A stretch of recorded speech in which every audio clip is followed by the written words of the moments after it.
ignored by the establishment media. We think different things, we've got a different style. GB News is here to be optimistic and positive about the future. It's real kind of dynamic and flowing, with the audience very much at the heart of it, like a big family. Here at GB News, we talk about the things that matter to you. Hearing the voices from right across our towns and cities, especially our towns. All sides of the argument represented with a heavy dose of opinion. We're on a mission here to make a difference. And the GB News family really is here for you, and whatever time of day you can watch or listen. Britain's watching. Britain's watching. We're proud to be GB News, The People's Channel. Britain's news channel. Westminster is going around in ever-decreasing circles, followed by the media. Britain is broken. How on earth did we get into this mess? But more importantly, how do we get out of it? Join me at 7 p.m, Mondays to Thursdays on Farage, here on GB News. We will have open, rational debate. We've got to work out how Britain moves forward from this. Join us here on GB News, the People's Channel. Britain is watching. You've probably seen politicians interviewed 1,000 times, but we do it differently. We find out who they really are, we don't shout, we chat, and hopefully we bring a bit of light, not just heat. Did you know Kate Moss? Apparently. Do you have a pair of jeans or a pair of jeans? No, of course I don't. What would I do with them? My friends are like, oh my God, what's she doing now? Join me every Sunday at 6 for Gloria Meets, only on GB News, the People's Channel, Britain's news channel. I'm Simon Evans. Join me on GB News for Headliners at 11 p.m. What's the scoop? I'll be joined by two of the country's top comedians. That's right. As we take a look at tomorrow's newspapers tonight. We're going to get into trouble. If it's a big story, we'll be covering it. Spill some tea on him. There we go. But we'll also have some fun. I wouldn't stick up a bank. My father didn't love me. So anyway. Headliners every night from 11 on GB News, the People's Channel, Britain's news channel. Monday to Thursday, 9 p.m. till 11 p.m. Join me, Dan Wootton. I'll bring you the sharpest takes and hottest debates. Do you not believe in prison? I don't believe in prisons. I'm completely stunned. I guarantee you there'll be no spin, no bias, no censorship. I actually was personally quite offended by it. And no reason to go to bed. So I guess they've always been quite woke. That's Dan Wootton tonight on TV, radio and online. Monday to Thursday from 9 p.m. till 11 p.m. on GB News. The People's Channel, Britain's news channel.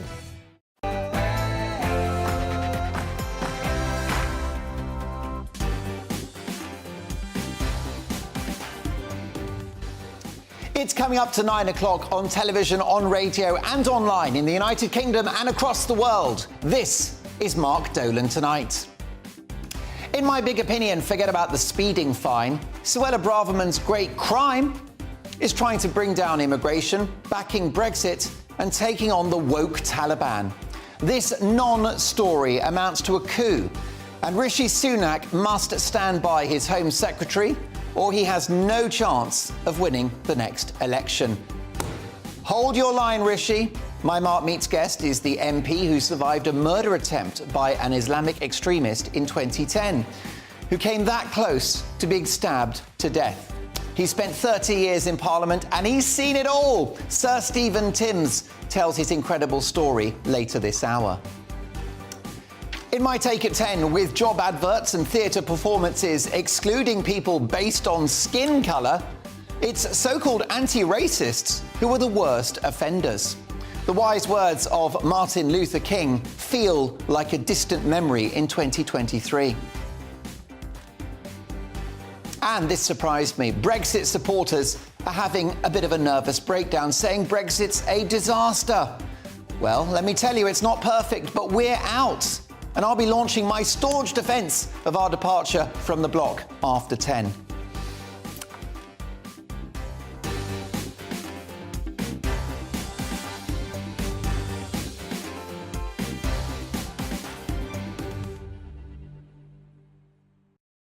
Now listen, no one likes Sunday night because you're worried about work tomorrow, you're trying to get the kids to bed. Well, that's why I am here, because Mark Dolan tonight is 2 hours of entertainment, debate and escapist fun. We've got some big stories, we've got Anne Widdecombe dropping some truth bombs, and in just a moment, I'll be giving my first on-air response to the Suella Braverman situation.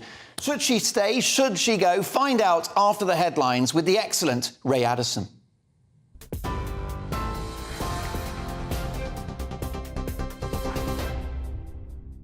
Thanks, Mark. Here's the latest from the GB newsroom. Opposition leaders are calling for an investigation after it was alleged that the Home Secretary tried to avoid incurring points on her driving licence for speeding last summer. Sunday Times reports that Suella Braverman asked a civil servant to organise a one-to-one driving awareness course instead. Shadow Home Secretary Yvette Cooper described the allegations as shocking, saying Ms Braverman's role is to uphold the law. When asked about the claims, the Prime Minister declined to publicly defend her. I don't know the full details of what has happened, nor have I spoken to the Home Secretary. I think you can see firsthand what I've been doing over the last day or so. But I understand that she's expressed regret for speeding, accepted the penalty and paid the fine. Well, on the final day of the G7 summit in Japan, world leaders have set out their plans to tackle aggression from China. Prime Minister Rishi Sunak said that Beijing poses the biggest challenge to global security, being the only country with both the means and intent to reshape the world order. US President Joe Biden said there's complete resolve and unity within the G7 to reduce China's risk to international security. We're not looking to decouple from China. We're looking to de-risk and diversify our relationship with China. That means taking steps to diversify our supply chains, and we're not dependent on any one country for necessary product. It means resisting economic coercion together and countering harmful practices that hurt our workers. It means protecting a narrow set of advanced technologies critical for our national security. Well, the president of Ukraine has addressed world leaders at the G7 summit, saying that he's confident Kyiv's peace formula does have the potential to prevent future wars. He's thanked Western allies for their ongoing support, including receiving American-made F-16 fighter jets and the training of Ukrainian pilots. Volodymyr Zelensky also dismissed claims that the Russian mercenary Wagner Group has captured the city of Bakhmut. Well, back here, 3 people have been taken to hospital after a double-decker bus hit a bridge in Glasgow.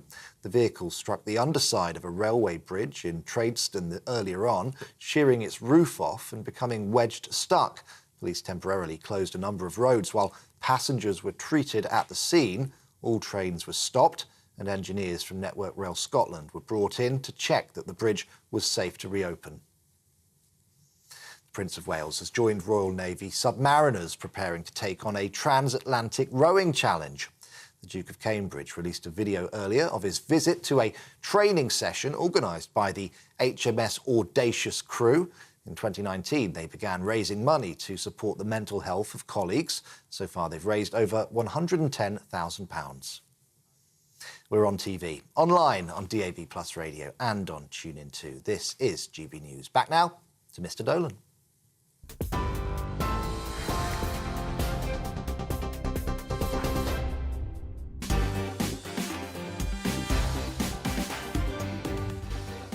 I've got producer Maria, director Jane. I'm on my best behaviour. Welcome to Mark Dolan Tonight.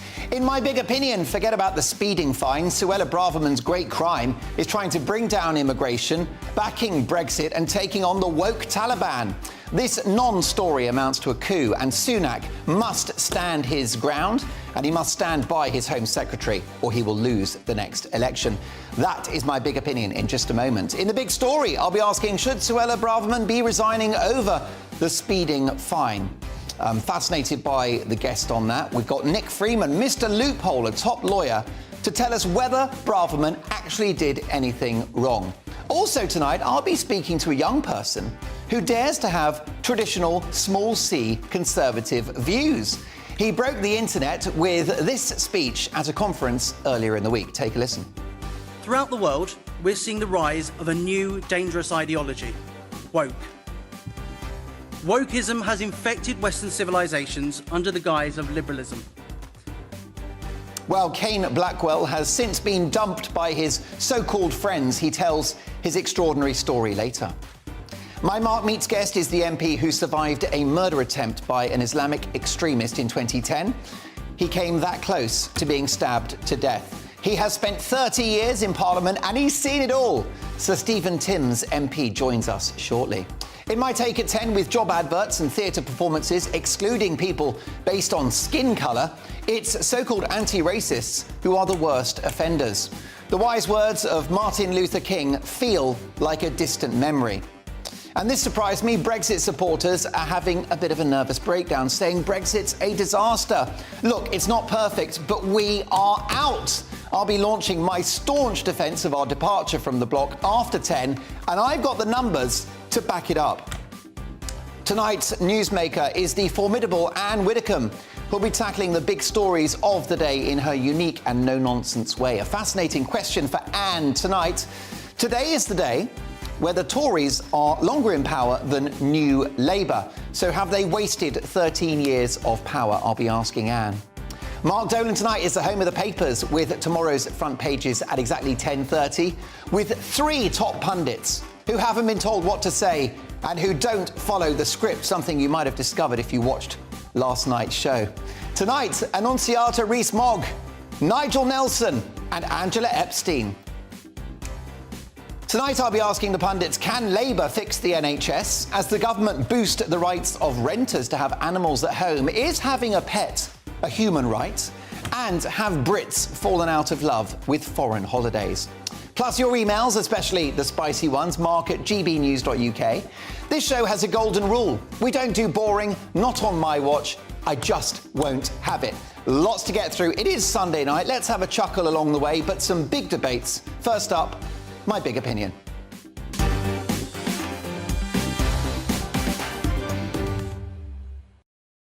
What a week! After the Harry and Meghan car chase that never was, another non-story befalls us. Home Secretary Suella Braverman gets done for speeding, inquires whether she can avoid the points, and privately decides to accept the points and pay a small fine. It's not exactly crime of the century, is it? In fact, even the holier-than-thou ultra-woke Archbishop of Canterbury got into far more trouble after not responding to several letters about a similar speeding offence. He was dragged into court and fined over 500 quid. No negative headlines there, though, no calls for his resignation, but of course he's on the correct side of the political spectrum. Suella Braverman's great misdemeanour is not inching over the speed limit. With 20-mile-an-hour zones across the country, it's almost impossible not to get caught these days. No, her great crime is her desire to tackle illegal immigration with a Rwanda plan which, though not perfect, is designed to act as a disincentive to criminal gangs who traffic human beings for profit. What a monster she must be! A Home Secretary that wants to enforce the borders of this country and prioritise those genuinely in need of asylum versus those breaking the rules and the law to cross the channel on small boats. Well, we've seen this before. They got Priti Patel, didn't they? And then some. They got Dominic Raab, kickboxing cabinet minister. They gave him the karate chop. And now the civil service, who are clearly behind this leaked story, have Braverman in their sights. She will have further sparked their ire with a speech at a Conservative conference earlier in the week in which, outrageously, she said that patriotism is a good thing and that no one should be judged by the colour of their skin. Of course, that's too much for the woke elite who dominate our corporations, the media and the public sector. They hate Braverman and everything she stands for. How pathetic that the press should seek to ask questions about this very trivial matter to the Prime Minister at the tail end of the international G7 conference. There's a war in Ukraine which is costing lives, impacting supply chains and elevating the cost of energy. And there is China, fast becoming the world's predominant superpower, which has designs on taking back Taiwan, a move which could potentially spark a third world war. But our wonderful journalists choose to focus on Braverman doing 23 in a 20. Well, they can do one. This non-story, which has nothing to do with the cost of living crisis and the fact that many people watching and listening to this show are struggling to make ends meet, it's a sideshow, a soap opera, and it has parallels with the establishment media's obsession with Partygate. Suella Braverman's great crime is pursuing policies a majority of the British people want to see happen. Her great crime is representing you and me, the great unwashed, and honouring a manifesto commitment to correctly police our borders. It's an important test of Rishi Sunak's mettle to stand by this woman. Because although she's routinely vilified by the press, it's my view she is his greatest asset. If she goes, Rishi Sunak's got no chance of winning the next election. The Suella Braverman speeding story is a non-story, a distraction, and it's driving me around the bend.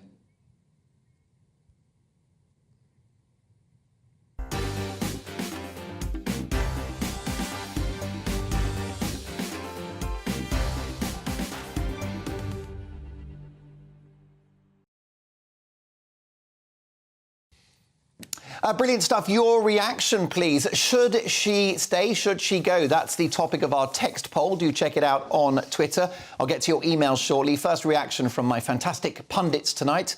Former MEP and political commentator Annunciata Rees-Mogg, GB News' senior political commentator Nigel Nelson, and journalist and broadcaster Angela Epstein. Angela, welcome back to Mark Dolan tonight. Thank you for having me. This is a non-story, isn't it? It really is a non-story. I mean, look, there is an issue about the ministerial code, obviously. But in terms of the actual, the nuts and bolts of the legalities involved in her breaking the law and speeding, there is nothing legally that she's done wrong that any of us could have done if we'd been caught doing whatever it was in a 20. You either get offered a course if it's your first offence in 3 years, or there's the points and the penalty that goes with that. And what she requested was a private one-to-one, which actually the course providers are not sort of immune to offering, because they recognise that if somebody like Suella Braverman, imagine Elton John coming into your speed awareness class, you're not going to be listening, and I did one of these about 10 years ago, you're not going to listen to the guy banging on about the fact that if there's 3 lampposts 4 feet apart, then, you know, do this, that and the other. All really important stuff, by the way. It's very good for your driving. It does improve your driving. But, you know, Elton's sitting there, or whomever, I'm not suggesting he's got a speeding offence, but whoever it is, isn't the world tedious? You have to be so careful everything you say. Not here, you don't. OK. Right, no caveats here, no apologies. So it's a distraction, right? Yeah. So there's actually a two-way street here. You know, she might want the one-to-one because it's politically expedient and she can do it without all the fuss. And also, imagine she comes in with all the security brief that go with her. Would have been a pain in the neck. So it is a non-story. And this is just literally, obviously, a Trojan horse by those who want to see her downfall. Yes, I mean, this has got civil service blob written all over it, hasn't it? They want her out. Well, her big mistake was asking the civil service. That it gave them a reason to be out to get her, and they really want to be. I'm disappointed that it's come out in this way and it's convenient timing, but I can't say I'm surprised. As you say, Angela, it's a complete non-story. That you get a choice, points or course. She wanted to do the course, but she wanted to do it out of the public eye. I don't think personally it would have mattered. It is only Zoom. It was a question. She didn't try to avoid it. Nigel, I've got a feeling you're going to put a spanner in the works. I certainly am. No, I mean, the whole thing is we don't know yet. We don't know whether she actually breached the ministerial code. I don't think so. I can't see anything in the ministerial code which would cover a thing like this. But her judgment is completely awry here. You cannot, as Home Secretary, ask for special treatment when you've broken the law. You must accept the same penalty as anybody else does. And she missed a trick here. She did. Well, no, she didn't. What she wanted a one-to-one with the instructor. Of exactly the same course that everyone else has. Yes, but there's no reason why she shouldn't join the course. And part of the course, as far as I understand it, is that you are with other people. She also missed a trick. I think Angela made the point about how useful it was for driving. She missed a trick here. She should have actually got on that course, got on it publicly, and then heralded the success of doing such courses in reducing speeding. Can I just clarify something as well from what I've heard from expert? I know you've got an expert coming up now, will tell you far better than me. it was not a special favour for her to ask. There are other high-profile people who have asked for these things.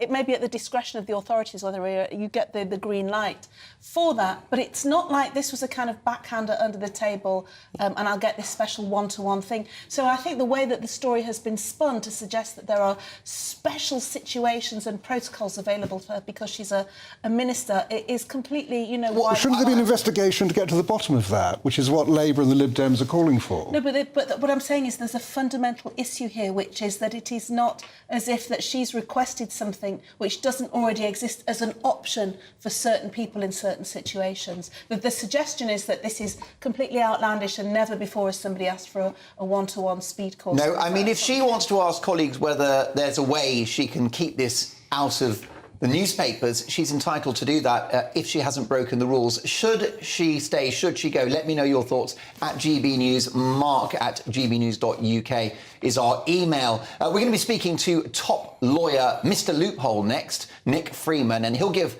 the verdict. Did she do anything wrong? Also, one of GB News' own brilliant backstage stars here gets ostracised by so-called friends for having conservative views. He's here to tell us his story. All of that is next. It's all about family, being in people's living rooms, all the interaction and getting to know who our viewers and listeners are. When I was young, my dad used to say, Nana, stop arguing. I wanted an outlet that would enable me to give my opinion.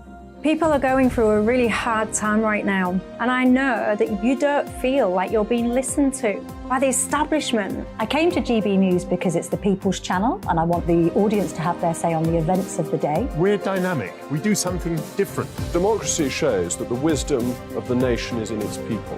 I get to travel to find out what the story is from a personal perspective. The British people aren't fools. We know when we're not being told the full story. We've got to work out how Britain moves forward from this. It's the best country in the world. The establishment had their chance. Now we're here to represent your views. Britain's watching. Britain's watching. Britain's watching. We're proud to be GB News. The People's Channel. Britain's news channel. So Jubes and Co, we tackle the issues of the day with real robust debate, both sides of the fence, battling it out with me in the middle with my forthright opinions and views. And often really interesting things happen because you start with a position and then by the end of the debate you find actually, well, I might not have thought about that one. What we need in this country is two new political parties. You should maybe think about doing a 2024 calendar. I'm Michelle Dewberry and I'm keeping you company right through until 7 o'clock this evening. GB News, the People's Channel, Britain's watching. Join us every night on GB News at 11 p.m. for Headliners, which is 3 top comedians going through the next day's news stories, which is exactly what you need because when the establishment has gone crazy, you need some craziness to make sense of it. So join us 11 p.m. every night on GB News, the People's Channel, Britain's news channel.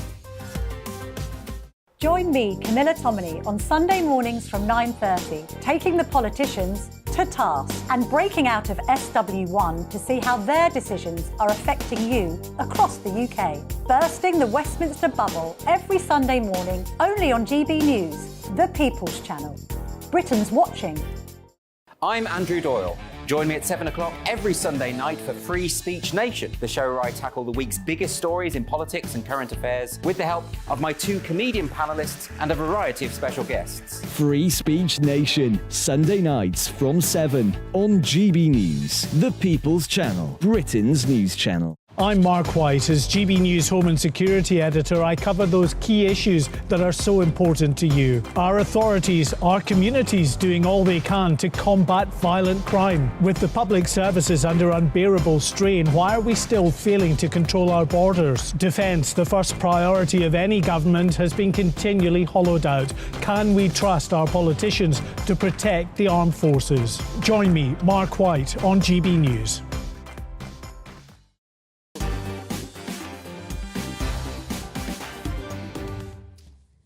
Well, a big reaction to my big opinion. Should Suella Braverman stay? Should she go? Well, I think that Rishi Sunak must show his mettle. It's a non-story. Many of you agree online. Alan says, Mark, it is a nothing story as usual. 12 months old. Civil service lack of impartiality. Having worked in an environment where these courses are held, I'd fully understand asking for a one-to-one on security alone.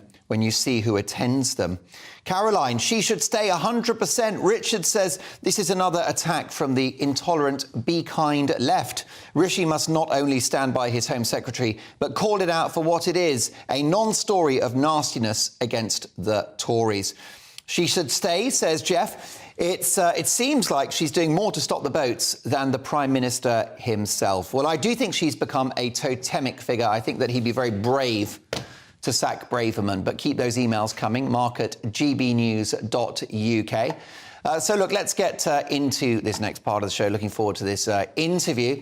Suella Braverman asked civil servants to help her avoid a speeding fine and points on her licence by arranging a private one-to-one driving awareness course.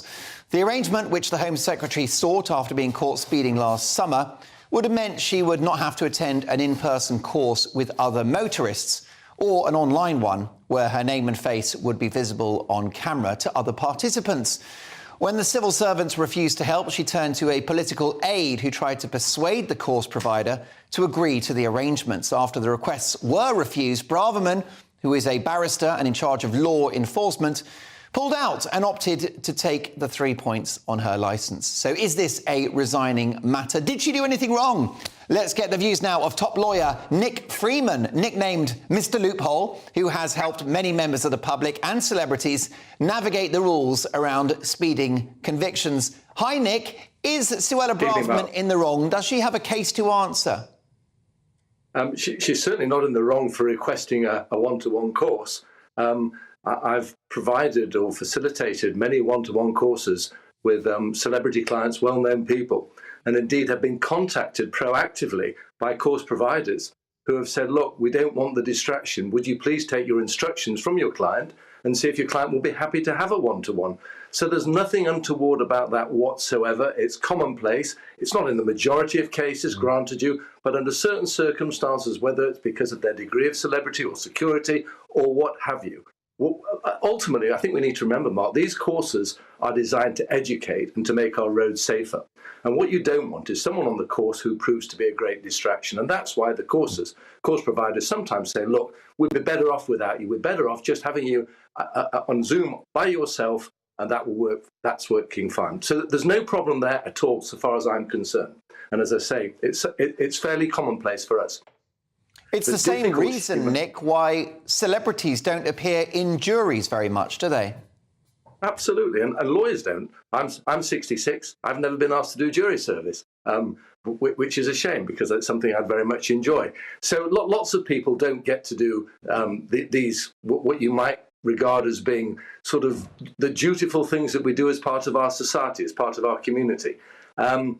So she's done nothing wrong in relation to approaching the course provider and asking for a one-to-one. The difficulty she may have is whether it was appropriate for her to use her colleagues who are funded by the taxpayer to deal with what essentially is a private matter.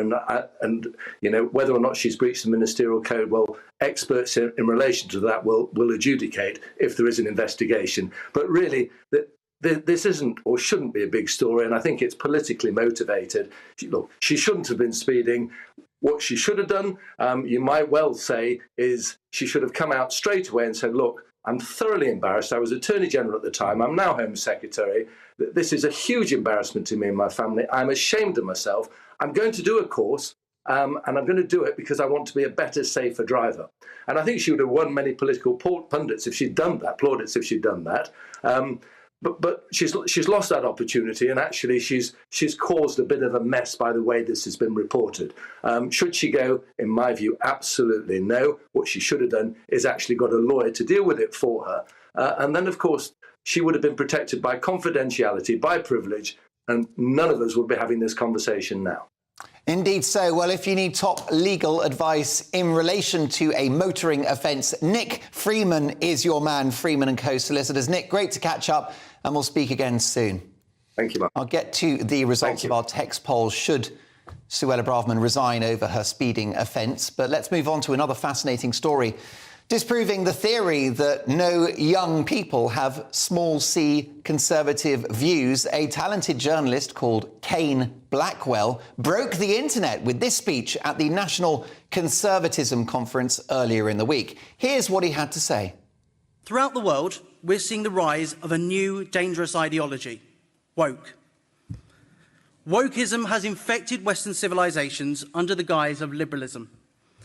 Many in my generation have succumbed to the woke mind virus and have become the most intolerant generation in history, believing you can cancel or intimidate people you disagree with.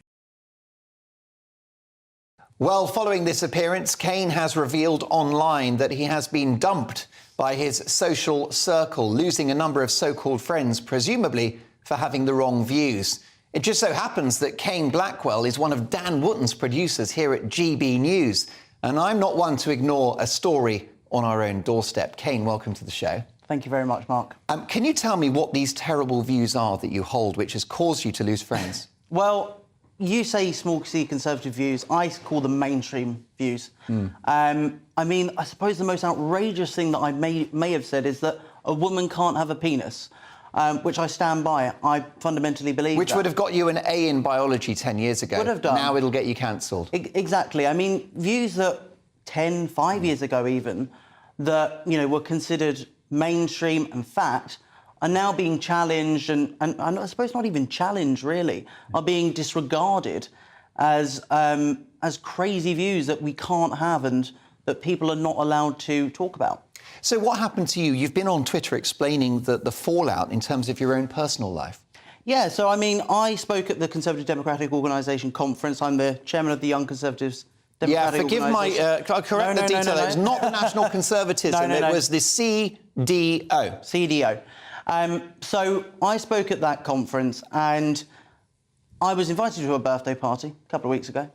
I posted the clip on Twitter and then after that I was then told I wasn't invited anymore because some people are offended by my views. Now, I expect people to be offended by views. I could say, I love Great Britain and Northern Ireland, and people could be offended by that. But why shouldn't I say I love my country? People are always going to be offended by things.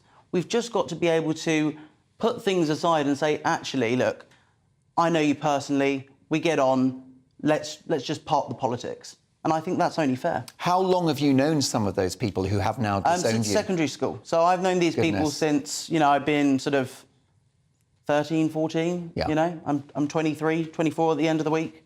So, it's a crazy time we're living in. And you've identified in your speech that you feel this current generation is the most illiberal in history, effectively. Well, yeah, I do. And I think, look, fundamentally, I'm a freedom lover. I believe you should be able to love who you want, be who you want, and think what you want. And the problem is with this generation is wokeism isn't a left or right issue. It's an issue of democracy.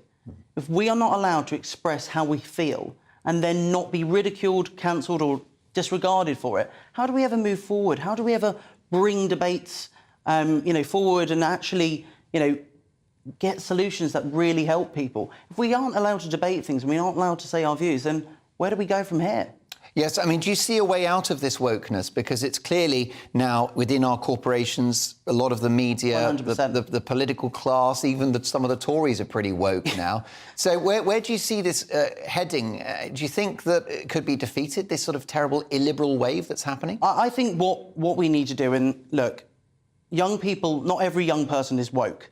You get outside the M25 to places like where I'm from, in Sittingbourne, and, in the north and other places like that, people know what they think. They are, actually a lot of them conservatives, believe in low tax, believe in less government interference, and believe in truth and democracy. Yeah. And that's what we're about, and that's what I said in my speech, really.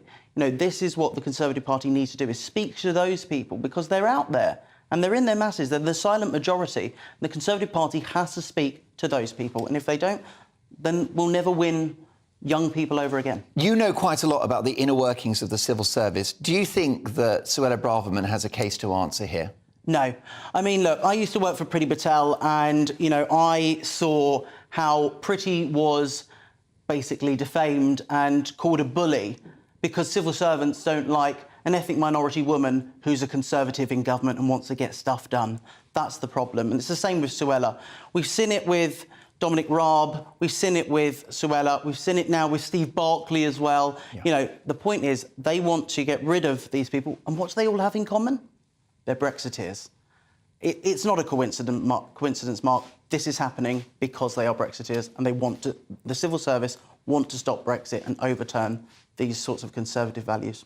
Well, it's no wonder that Dan Wootton Tonight is such a good show. A, because it's got the best journalist in the country, which is Dan Wootton, presenting it, and it's got brilliant producers like you. Kane Blackwell, Great team. More power to you, and thank you for telling us your amazing story. Thank you very much, Mark. There you go, Dan Wootton's producer, Kane Blackwell. And Dan Wootton is back, and he's firing from 9 tomorrow on GB News. Now, we asked you on Twitter, should the Home Secretary, Suella Braverman, resign over her handling of a speeding offence? The results are in. 24% say yes, whilst a whopping 76% say no, no, no. Coming up next with the pundits, can Labour fix the NHS as the government boosts the rights of renters to have animals at home? Is having a pet a human right? And have Brits fallen out of love with foreign holidays? All of that to come. See you in 2.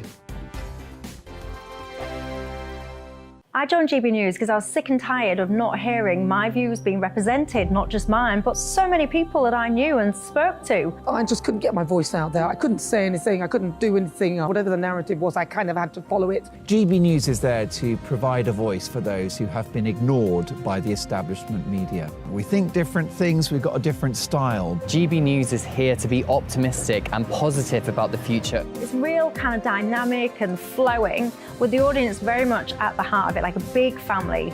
Here at GB News, we talk about the things that matter to you. Hearing the voices from right across our towns and cities, especially our towns. All sides of the argument represented with a heavy dose of opinion. We're on a mission here to make a difference. And the GB News family really is here for you, and whatever time of day you can watch or listen. Britain's watching. Britain's watching.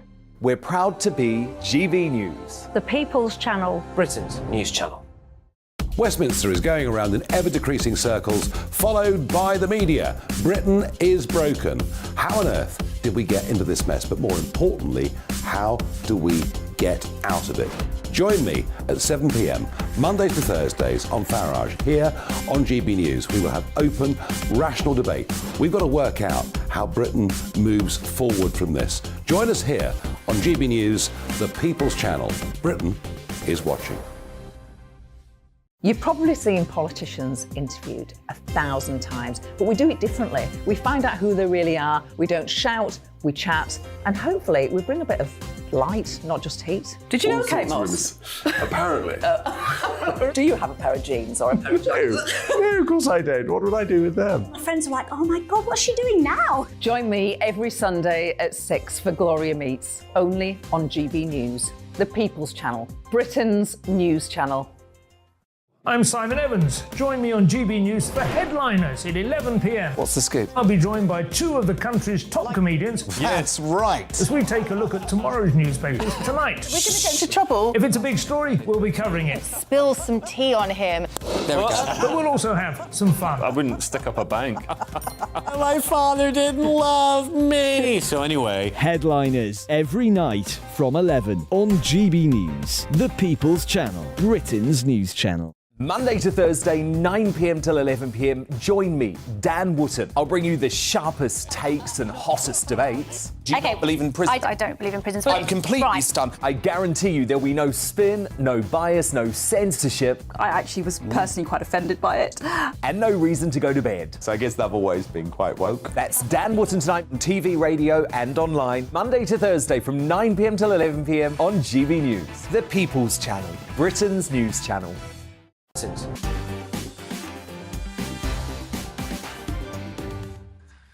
Dan Wootton's producer, Kane Blackwell, makes a speech extolling small c conservative values. He says that women can't have a penis, not controversial. He's lost his social circle. Big reaction online. Richard says Kane is all the reasons why GB News is the voice of common sense. And let's have a look. Tarani says, hi, Kane, those friends that you've lost were not your friends anyway. You will meet divine people soon. Quality over quantity. Don't despair, have faith and shine on. Now, should Braverman stay? Should she go? Hi says, who is this? This is Den. Hi, Den. How are you tonight? Den says, instead of investigating Suella, surely the low-life civil servant who exposed this non-event should be investigated and hopefully sacked for gross misconduct. And last but not least for now, Angela. Hi, Angela. Good evening. How are you?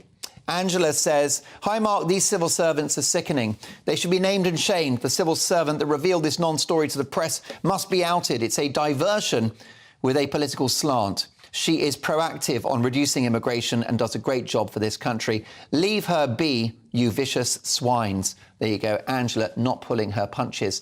Reacting to the big stories of the day, my pundits tonight, former MEP and political commentator Annunziata Rees-Mogg, GB News senior political commentator Nigel Nelson, and journalist and broadcaster Angela Epstein. Now, Labour leader Sir Keir Starmer wrote an exclusive piece for the Sunday Telegraph today, pledging that if in government, his party will throw everything at reforming our NHS. He argues it's not only about money. Is he right? Can Labour save the NHS? Can they fix our health service? Nigel Nelson. They can, but we don't quite know how they're going to do it yet. Keir Starmer is making a major speech on the NHS tomorrow. Right. And remind me to wash my hair. One rather hopes he will outline in a bit more detail what he's got planned. We've seen bits and pieces, but the main starting point has got to be to understand that the 1948 model of the NHS is no longer fit for purpose in 2023. Now, Wes Streeting, the Shadow Health Secretary, has done that. He says that the NHS is a service, not a shrine. It must reform or die. So the starting point has happened. Now we need to get some flesh on the bones. We know there'll be 10,000 more nurses, 7,000 more doctors. We know that Keir Starmer wants to put a lot of effort into prevention, so more access to GPs, that kind of thing.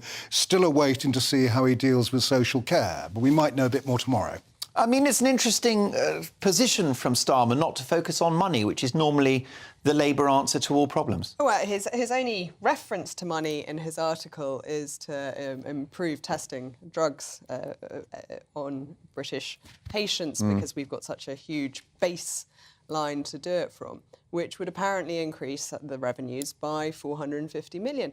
Out of a budget of 17 billion, it's not a huge difference. I think he's going to have to get much more to grips with the financial side. And we all want more doctors and nurses. We all want them to be less overworked. But you can't just say you'll create them. It takes years and years to train doctors. And where are they coming from? Are all these students qualified to get onto the medical degrees? Do they want to take on the huge burdens of debt whilst they're training? These are very big questions, and I have heard many a Tory say that only Labour will be able to reform, fully, deeply reform the NHS, because the public are so suspicious of the Conservatives trying to do something bad to it, which I've never met a Conservative who wants to do anything bad to it. But that's a perception they struggle with. So I hope if Labour ever do come back into power, which we may well see, that they really do tackle this for the sake of all our health. Angela Epstein, do you buy Starmer's plan for the NHS? No, run the NHS. I don't think the guy could run a bath. I mean, he's a complete U-turner on so many things. He talks about, for example, training 7,500 more doctors. The problem is not the doctors coming through medical school. My son's a young doctor. You speak to his friends, friends I know who've got kids also going through this.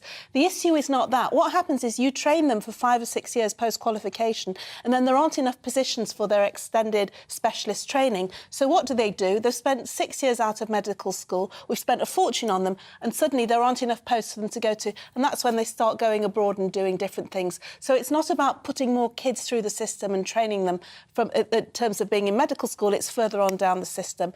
I think putting more money into the NHS is a waste of time. We spend more now in real terms than we did when the Conservatives first came to power. It's the way that the money is apportioned. You know, you have a bloated bureaucracy, too many managers. I don't know how that's going to go down with the unions if Starmer has to start reeling that kind of management level in. You know, he has... And the diversity officers. All that kind of stuff, all those ridiculous posts. Well, he'll have the hard left screaming down his ear. And, you know, if he doesn't want to be propped up by a coalition, then he's going to have to appease his paymasters. So I have absolutely no confidence in him whatsoever. But on the other hand, you know, wait and see if he can pull the rabbit out of the hat. But I'm not terribly confident. Drawing the parallel with having run a public service before, I don't know is Keir Starmer's wisest point, because I'm not completely completely convinced he had, the best reputation for enhancing the CPS. No, but of course Labour would argue they couldn't do a worse job of running the NHS than this current government. We will debate that. Do you think that Rishi Sunak can save the NHS market? GBnews.uk. And now we know that Michael Gove and the government are going to boost the rights of renters, including allowing people that want to have a pet at home in a rented property, the right to do so. So is owning a pet, Nigel Nelson, a human right? Well, it's not on the UN list as a basic human right, but what is on the list is owning your own home. And so I do think that if you are renting, it should be as near to home ownership as is possible to be, which was why it was deeply unfair of landlords being able to say they could exclude a renter on the basis they had a pet. So in that sense, that a pet should be a right when it comes to having your own home. Yes, although I think it's going to be a big problem for some landlords, isn't it? The insistence that tenants can bring animals into the house. I think the whole concept of what Gove is doing is in the wrong... It's a war on landlords, isn't it? It's a war on landlords, but I think it's a war on tenants. That if you make people not want to rent something out, they won't rent it out, and there won't be any flats or houses for people to rent. Most landlords, I think there are 2.7 million landlords in this country with 4.6 million properties. That's 4.6 million families in rented accommodation. They're not huge companies. We seem to be assuming from Michael Gove that these are mercenary corporations that want to get every penny and muck around with their tenants. They're mom and pop shops. They don't have the facilities. For many, it's just a pension, isn't it? It's a pension, it might cover the mortgage, and the capital growth will let them retire. But it must be right to end no-fault eviction, mustn't it? On the basis that if somebody complains about their boiler or they've got mould, and the landlord then throws them out. Well, is it better as a tenant to have a no-fault eviction or to be prosecuted for minor things and have a record, which is the new alternative, that you have to go through the courts, you have to prove they're antisocial? Wouldn't it be better to be asked to leave than to have that on your record? Not if all you're complaining about is the fact that you've got mould in the house or your boiler's not working in midwinter and the landlord should fix it. And if the landlord would rather throw you out than fix it, that does seem to me totally unfair. The way to solve that is to have a much greater pool of properties on the rental market so that people can choose and properties people can afford. By limiting the pool and making it unattractive to rent any houses out, you are going to make the problems worse. I mean, what do you think about the idea of tenants insisting that they can have a cat or a dog? I mean, it might not even be great for neighbours or their housemates. I think it's absolutely ridiculous, to be honest. I mean, I absolutely take the point. It is the dream. It's the Conservative, the dream. It's the human rights dream to be able to own your own home, to have that feeling of security. It's terrible there isn't enough affordable housing for so many different reasons. All politics aside, it should be a basic human right that you can own your own home if you want to. However, that said, if you're renting out a property, it's a private enterprise. This is free market economics, and you feel that your property may well be trashed by somebody with a huge dog who's going to make a real mess, and maybe it's a terrace or whatever. It's your discretion and your right. Market forces tell you whether you want to rent out that property to a certain demographic or not. That's a simple thing. It's not about, oh, you have to. I can sell, if I had a property, I can decide who I want to rent it to. So I don't see why it has to be we always have to badge everything in terms of it. Everything's an absolute. You have a right. You've got to be able to sort of, submit to what other people want in terms of the rental market. If it's a private marketeer, then why not? OK, your reaction, Mark at gbnews.uk. Coming up in My Take at 10, I'll be making the case for Brexit. A bit of drama this week. Nigel Farage of this parish saying that politicians had let us down over Brexit, that it was a disaster. I'm just going to say, cool your boots, folks. We are out, and it's a cause for celebration. That's at 10. But coming up next, my Mark Meets guest is veteran Labour MP and former Cabinet Minister Sir Stephen Timms. A great period in office and on the backbenches. And of course, Sir Stephen suffered an attempted murder in 2010. He tells his amazing and moving story next.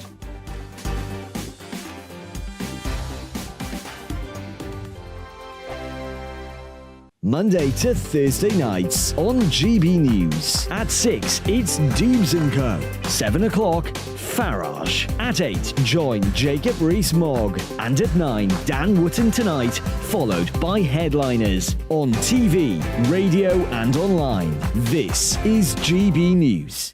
First and foremost, I am a GB News fan, and I was before I was working here. Just love the fact that we're asking the questions that a lot of establishment media won't ask. With a bit of a twist, we not only want to inform you, but we want to keep you entertained. It's worth the drive because you get in and the team's all ready and waiting, they're itching to go, and it's a proper little family. GB News is the People's Channel. It's the audience that makes the programme sing. We're giving our viewers and our listeners a voice. I see the thousands of your letters, tweets, emails, you name it, coming in. Britain is broken.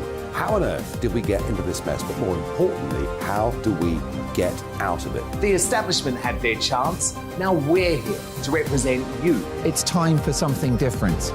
It's time for GB News. I'm very patriotic. I believe in Britain. Our best days lie ahead. Britain's watching. Britain's watching. Join us here on GB News. The People's Channel. Britain's news channel. Join me, Patrick Christie's, Monday to Friday, 3 till 6. We tackle the day's news agenda like you've never seen before. It's high tempo, high octane, the most controversial topics, and the best guests. You will not be able to take your eyes and ears off it. I'm not afraid to ask the questions that you really want answered. 3 till 6 p.m, Monday to Friday on GB News, the People's Channel, Britain's news channel. GB News has its own late-night paper preview show, Headliners, where comedians take you through the next day's top news stories. You don't have to bother reading the newspaper, we've got it covered for you. Headliners, every night at 11 p.m, and repeated every morning at 5 a.m. We won't send you to sleep like some of the other paper review shows out there. GB News, the People's Channel, Britain's news channel. Start the day with GB News. We catch up on all the big stories you didn't hear the night before. And take a look at what the world's talking about this morning. That's right, Monday to Thursdays from 6 o'clock. It's Breakfast with Eamon and Isabel. Straight after breakfast, join us, Bev Turner and Andrew Pearce. We're going to take you through till noon. We'll be tackling the big topics of the day, including the things that the other channels just won't talk about. If it's happening here. Wake up to mornings on GB News, the People's Channel, Britain's news channel. I'm Jacob Rees-Mogg, the Member of Parliament for North East Somerset and a former government minister. For years, I've walked the corridors of power in both Westminster and the City of London. We need to have the arguments, the discussions on how we make it better. Crop failures, famine, war, suffering on a scale completely unimaginable. We are putting the cart before the horse. As Charles I said at the scaffold, he was the true defender of liberty. Yeah, I've completely derailed the conversation. Join me Monday to Thursday at 8 p.m. on GB News, Britain's news channel. Would Labour save the NHS? Yes, they will, Mark, says John. When I was a child, I had to wait 2.5 years to have my tonsils out. Margaret Thatcher destroyed the NHS. Tony Blair spent a fortune on it. And Debbie, of course, Suella Braverman has done nothing wrong. Don't let the left spin it anymore. Get on with governing this great country. It's time now for this.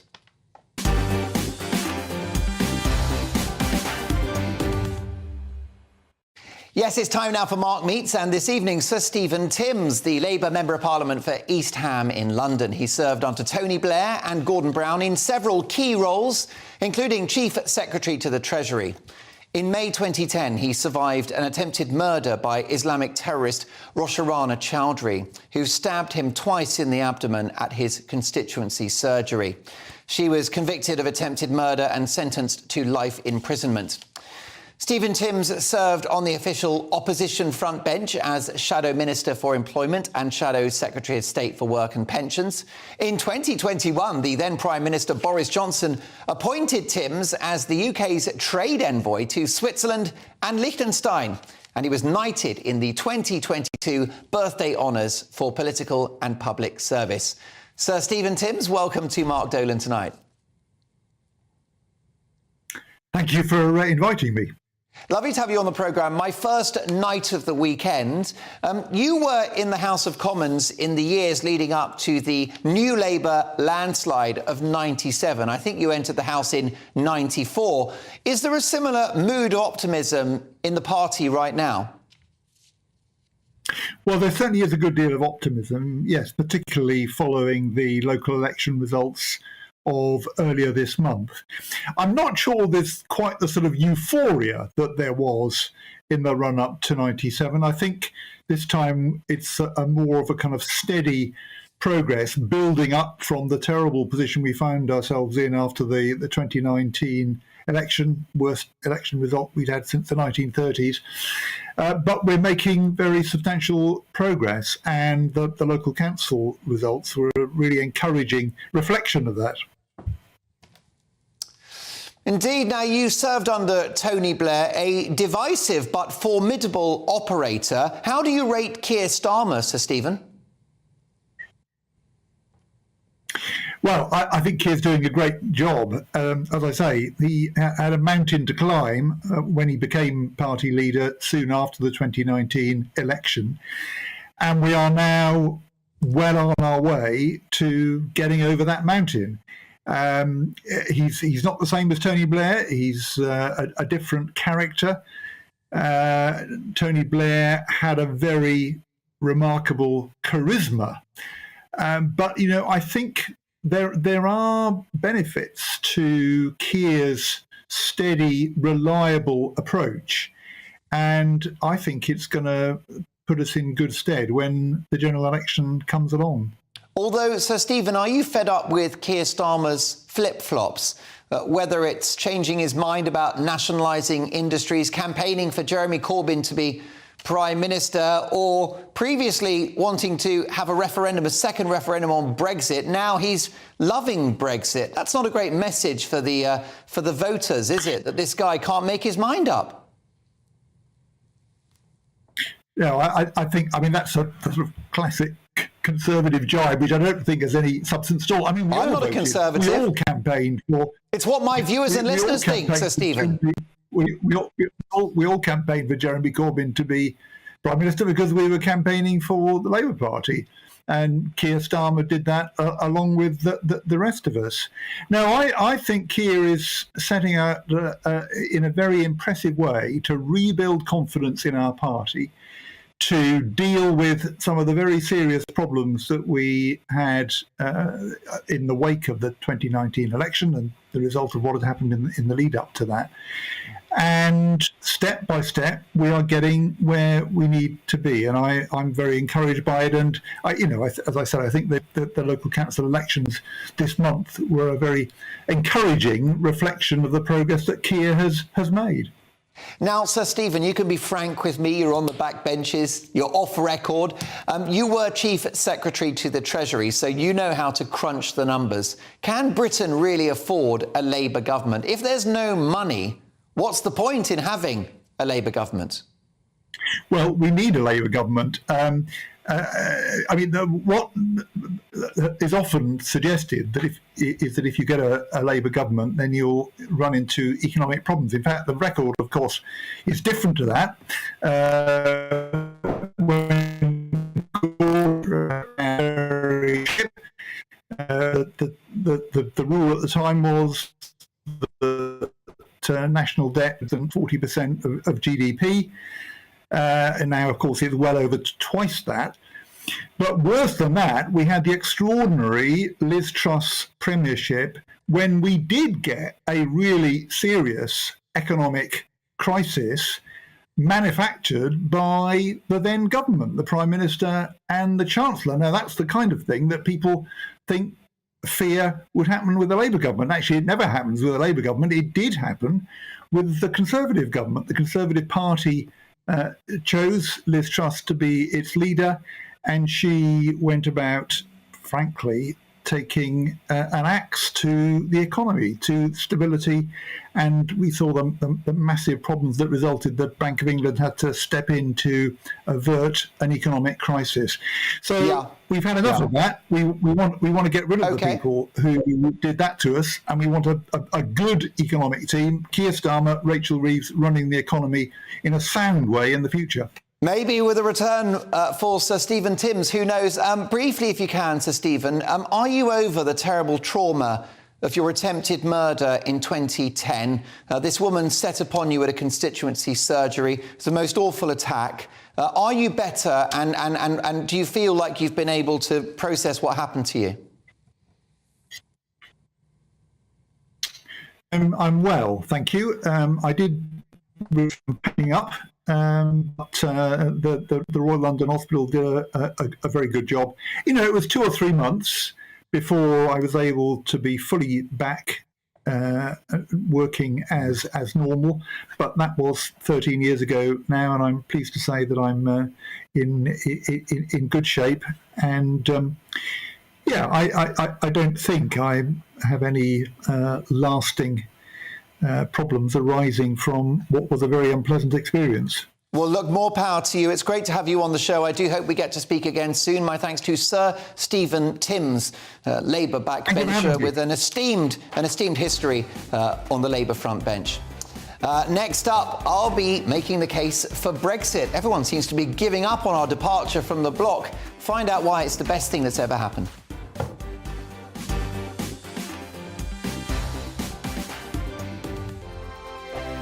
It's all about family, being in people's living rooms, all the interaction and getting to know who our viewers and listeners are. When I was young, my dad used to say, "No, stop arguing." I wanted an outlet that would enable me to give my opinion. People are going through a really hard time right now, and I know that you don't feel like you're being listened to by the establishment. I came to GB News because it's the People's Channel, and I want the audience to have their say on the events of the day. We're dynamic. We do something different. Democracy shows that the wisdom of the nation is in its people. I get to travel to find out what the story is from a personal perspective. The British people aren't fools. We know when we're not being told the full story. We've got to work out how Britain moves forward from this. It's the best country in the world. The establishment had their chance. Now we're here to represent your views. Britain's watching. Britain's watching. Britain's watching. We're proud to be GB News. The People's Channel. Britain's news channel. So Jubes and Co, we tackle the issues of the day with real robust debate, both sides of the fence, battling it out with me in the middle with my forthright opinions and views. And often really interesting things happen because you start with a position and then by the end of the debate you find actually, well, I might not have thought about that one. What we need in this country is 2 new political parties. You should maybe think about doing a 2024 calendar. I'm Michelle Dewberry and I'm keeping you company right through until 7 o'clock this evening. GB News, the People's Channel, Britain's watching. Join us every night on GB News at 11 p.m. for Headliners, which is 3 top comedians going through the next day's news stories, which is exactly what you need, because when the establishment has gone crazy, you need some craziness to make sense of it. So join us 11 p.m. every night on GB News, the People's Channel, Britain's news channel. Join me, Camilla Tominey, on Sunday mornings from 9:30, taking the politicians to task and breaking out of SW1 to see how their decisions are affecting you across the UK. Bursting the Westminster bubble every Sunday morning, only on GB News, the People's Channel.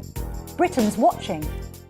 I'm Andrew Doyle. Join me at 7 o'clock every Sunday night for Free Speech Nation, the show where I tackle the week's biggest stories in politics and current affairs with the help of my 2 comedian panellists and a variety of special guests. Free Speech Nation, Sunday nights from 7 on GB News, the People's Channel, Britain's news channel. I'm Mark White. As GB News Home and Security Editor, I cover those key issues that are so important to you. Our authorities, our communities doing all they can to combat violent crime. With the public services under unbearable strain, why are we still failing to control our borders? Defence, the first priority of any government, has been continually hollowed out. Can we trust our politicians to protect the armed forces? Join me, Mark White, on GB News.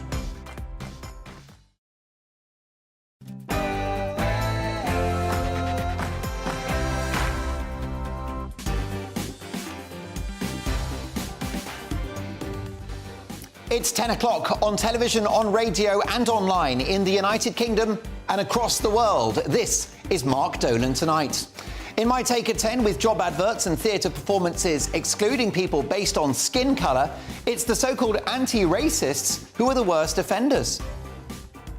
The wise words of Martin Luther King feel like a distant memory in 2023. And this one surprised me. Brexit supporters are having a bit of a nervous breakdown, saying Brexit's a disaster. Now, of course, it's not perfect, but we are out. I'll be launching my staunch defence of our departure from the bloc in just a couple of minutes, and I've got the numbers to back it up. Tonight's newsmaker is the formidable Anne Widdecombe. I'll be asking Anne, as they officially overtake New Labour's time in office, have the Conservatives wasted 13 years in power? And Mark Dolan tonight is the home of the papers, with tomorrow's front pages at exactly 10:30, with full pundit reaction.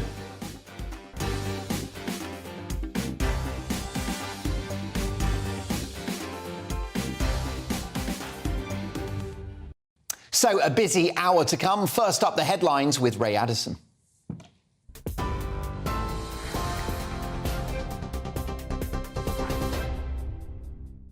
Thanks, Mark. Here's the latest from the GB newsroom. Well, within the last half hour, Downing Street has confirmed that the Prime Minister will speak to his independent ethics advisor regarding the Home Secretary's speeding fine. Suella Braverman is alleged to have tried to avoid incurring points on her licence for speeding last summer.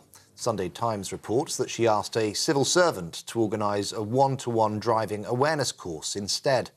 Earlier, when asked about the claims, Rishi Sunak declined to publicly defend her. I don't know the full details of what has happened, nor have I spoken to the Home Secretary. I think you can see firsthand what I've been doing over the last day or so. But I understand that she's expressed regret for speeding, accepted the penalty and paid the fine. On the final day of the G7 summit in Japan, world leaders have set out their plans to tackle aggression from China.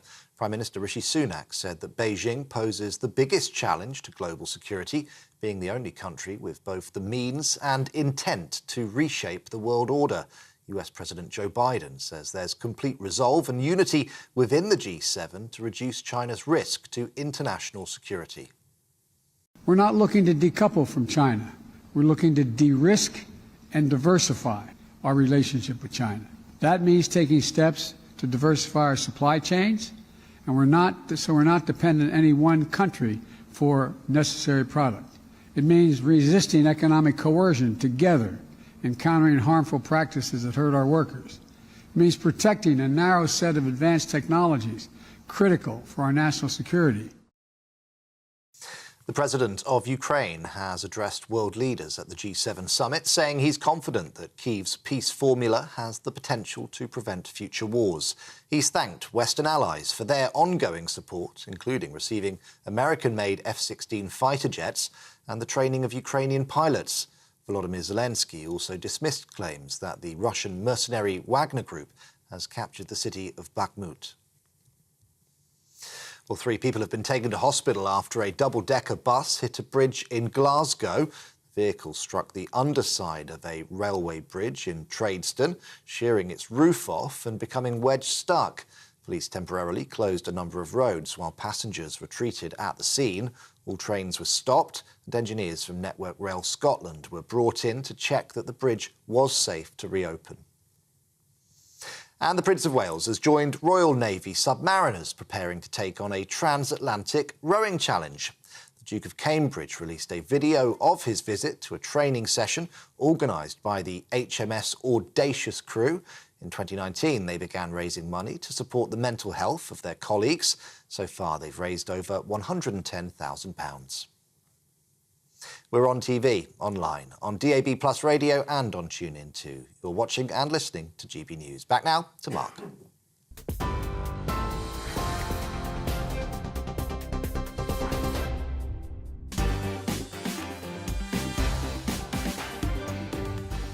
Good evening and welcome to Mark Dolan Tonight. Tonight's newsmaker is Anne Widdecombe, and I'll be asking Anne, as they officially overtake New Labour's time in office, have the Conservatives wasted 13 years in power? We've got the papers at 10:30 with full pundit reaction, and we'll be nominating tonight's headline heroes and back page zeros. Big stories, big guests, and always big opinions. Let's start with my take at 10.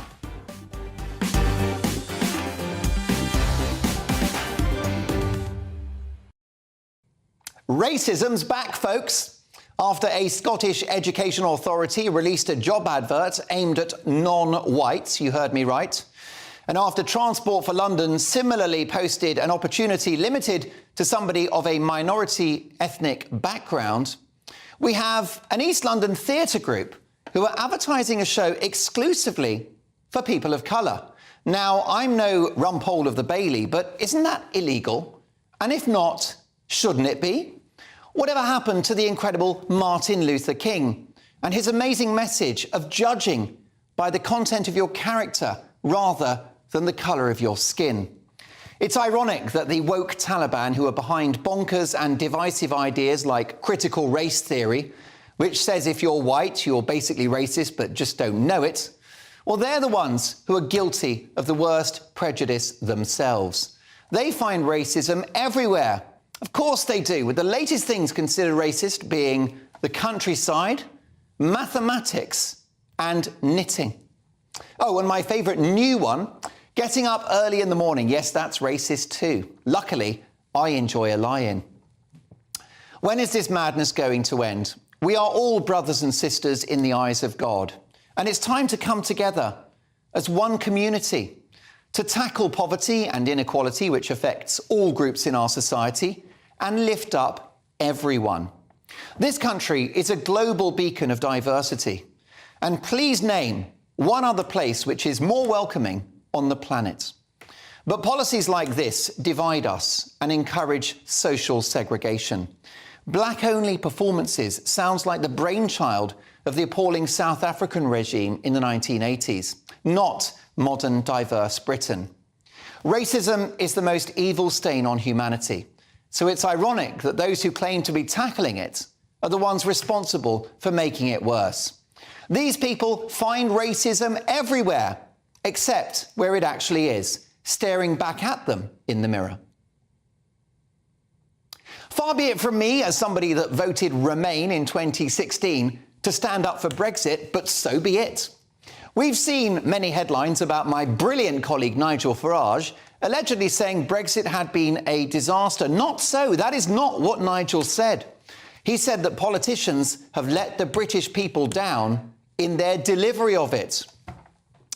Now, I would say that the Brexiteers are having a bit of a wobble at the moment and allowing the great to be the enemy of the good. I think the Brexiteers need to have a word with themselves. Calm down! Calm down! Yes, there are compromises in the way that Brexit has happened, but we are out. We had our cake and we ate it. But look, with such a shock to our economy, you need at least a decade before judging Brexit. To have a nervous breakdown about it now at the tail end of a 3-year pandemic is lunacy. Brexiteers at the moment are like contestants on Bullseye who don't realise they have won the bloody speedboat. Ever closer union, gone. Monthly payments of £2 billion to the bloc, which over 2 decades approximates the entire cost of the pandemic, gone. Freedom of movement, gone. Single European army, the threat of Euro membership, the political and economic micromanaging of our country, gone, gone, gone. So what's in? Well, we've done some trade deals with the biggest economies in the world. And we joined the CPTPP, which I thought was a sore throat medicine. But that deal is massive for us, as it represents the largest trading bloc in the whole of the world. It represents emerging economies rather than those in decline on the continent of Europe. With net migration of 500,000 last year, can you imagine what that figure would be if free movement was still in place? And we've dodged an extraordinary bullet, not having to pay for Europe's ridiculous COVID overreaction. Estimates suggest that our share of the European COVID bill would have been £190 billion, a bill we now don't have to pay. Meanwhile, the highly impressive Business Secretary, Kemi Badenoch, is currently in pursuit of a trade deal with 6 Gulf states with a potential value of £1 trillion.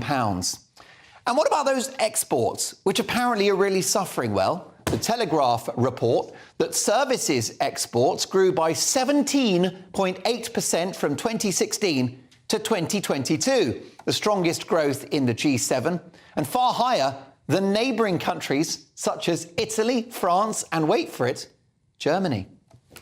Plus, we avoided a recession this year, and we boasted the highest rates of growth in the G7 over the last 2 years. So keep the faith, folks, and ignore the doom mongers whose favourite pastime is talking this country down. The sky's the limit for Brexit, and before too long, if we seize its opportunities, we'll be flying high.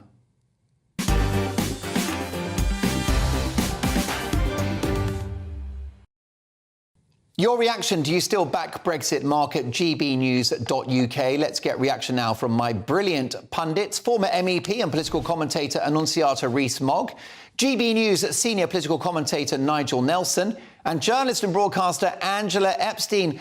Annunziata, your reaction, because I just think actually the Brexiteers at the moment need to give their own heads a bit of a wobble. We are out. Absolutely, and that remains something to be celebrated. You just highlighted some of the big reasons, but number one has to be that we have our democracy back under our own control. One of the reasons that the movement of people and net migration is so huge is that we didn't used to count when we had freedom of movement, and it was in fact probably much higher. But at least now we know what's going on. There has, without doubt, been a problem with implementing the changes. There was so much to do. There is so much to do. And I'm not entirely convinced the government has a full grasp on it. I think a lot of Brexiteers are very, very disappointed that not all the laws are going to be automatically scrapped, that that's part of what we voted for our own freedom, to make our laws and rule ourselves. And we need to make sure that we hold our government to account now that we have them and can, to make sure they do make the most of this huge opportunity.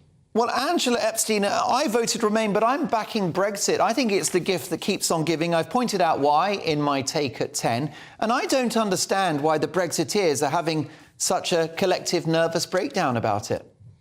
I mean, it's an interesting point, because the fact is that it's not been, 7 years since the vote was cast.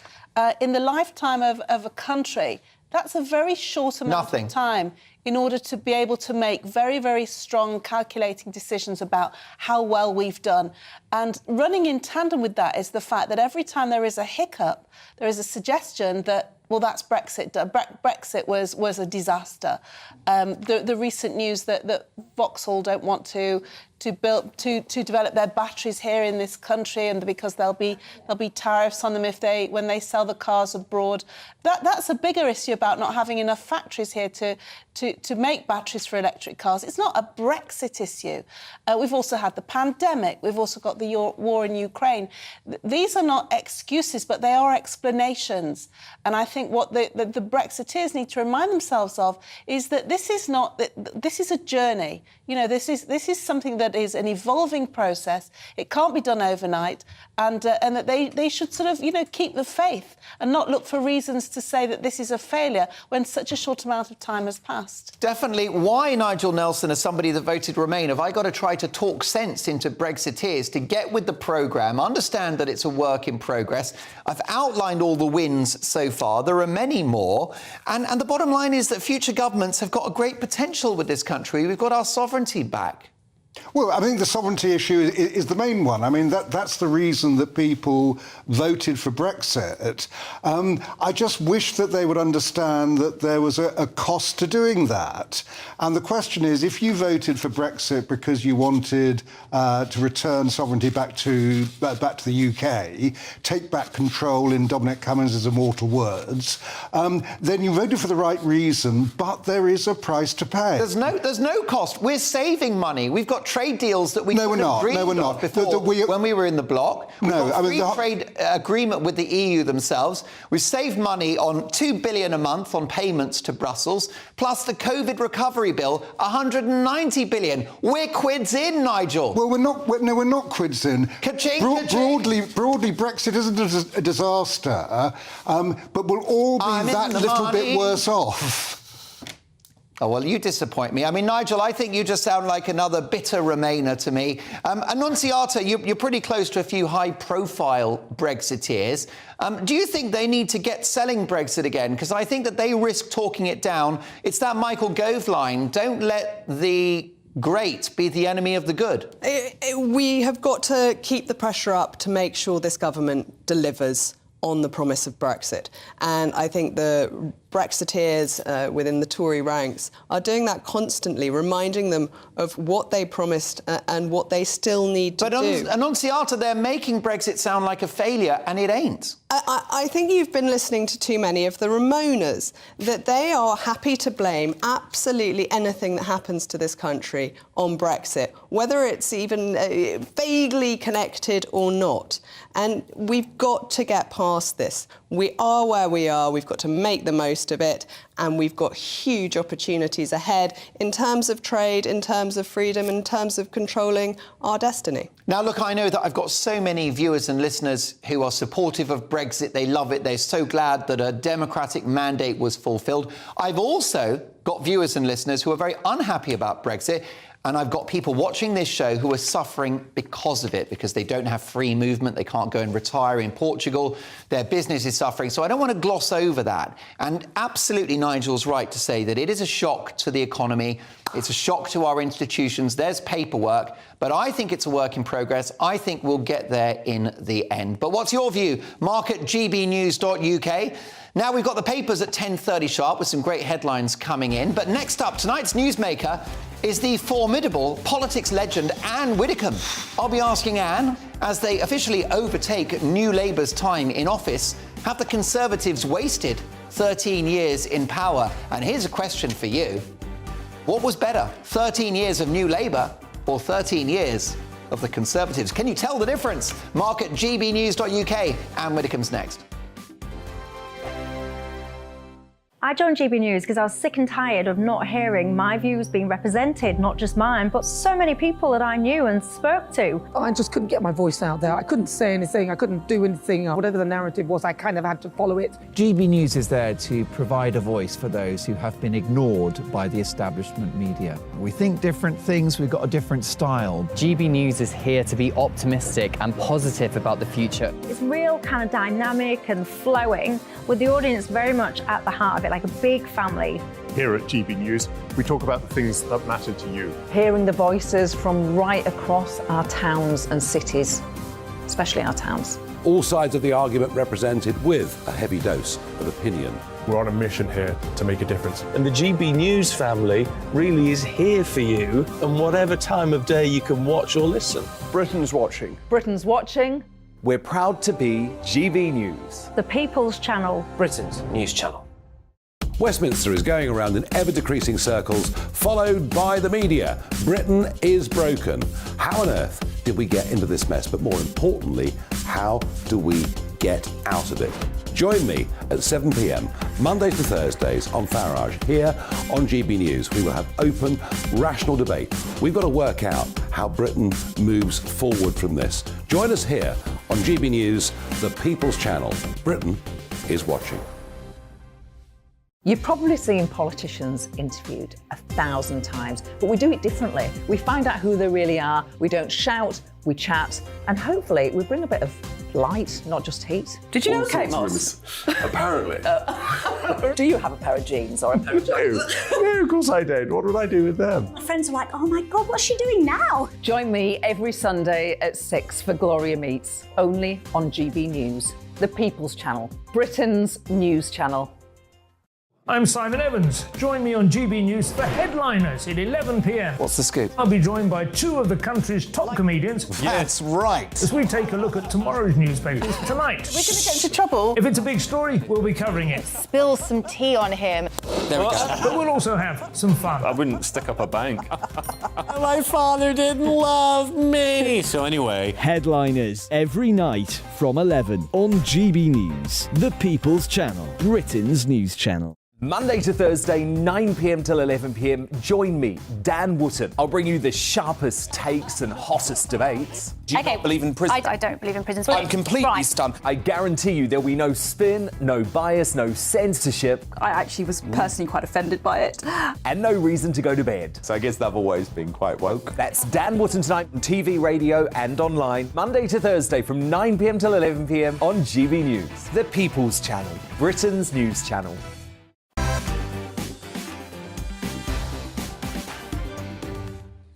OK, let's get to your emails, Mark at gbnews.uk. Anne Widdecombe, waiting in the wings. But first, Chris, hi Mark, I'm all for Brexit. However, you say Brexit will take a decade to come good. How many years since the vote? That's why people are fed up. Should have been done by now. Adrian, hi Mark, I voted for Brexit. But what's been done? Nothing. More illegal immigration than ever before. Where's our protected borders that we voted for? Boris had an 80-seat majority. He's done nothing, costing the taxpayer millions every day to house people in hotels and giving handouts. Ryan, it's probably fair to say Brexit should be judged over a longer period of time. However, we are not out in Northern Ireland, says Ryan. The shabby way that Northern Ireland has been treated makes it a partial Brexit and will shackle GB to the EU in the long term. Spencer, hi Mark, great take at 10 tonight. I'm confident that Brexit in years to come will be proven to have been the best democratic decision we've ever made as a nation. Thank you for that, Spencer. Keep those emails coming. But let's stay on that optimistic theme. It's time now for the newsmaker and the fearless and formidable Anne Widdecombe.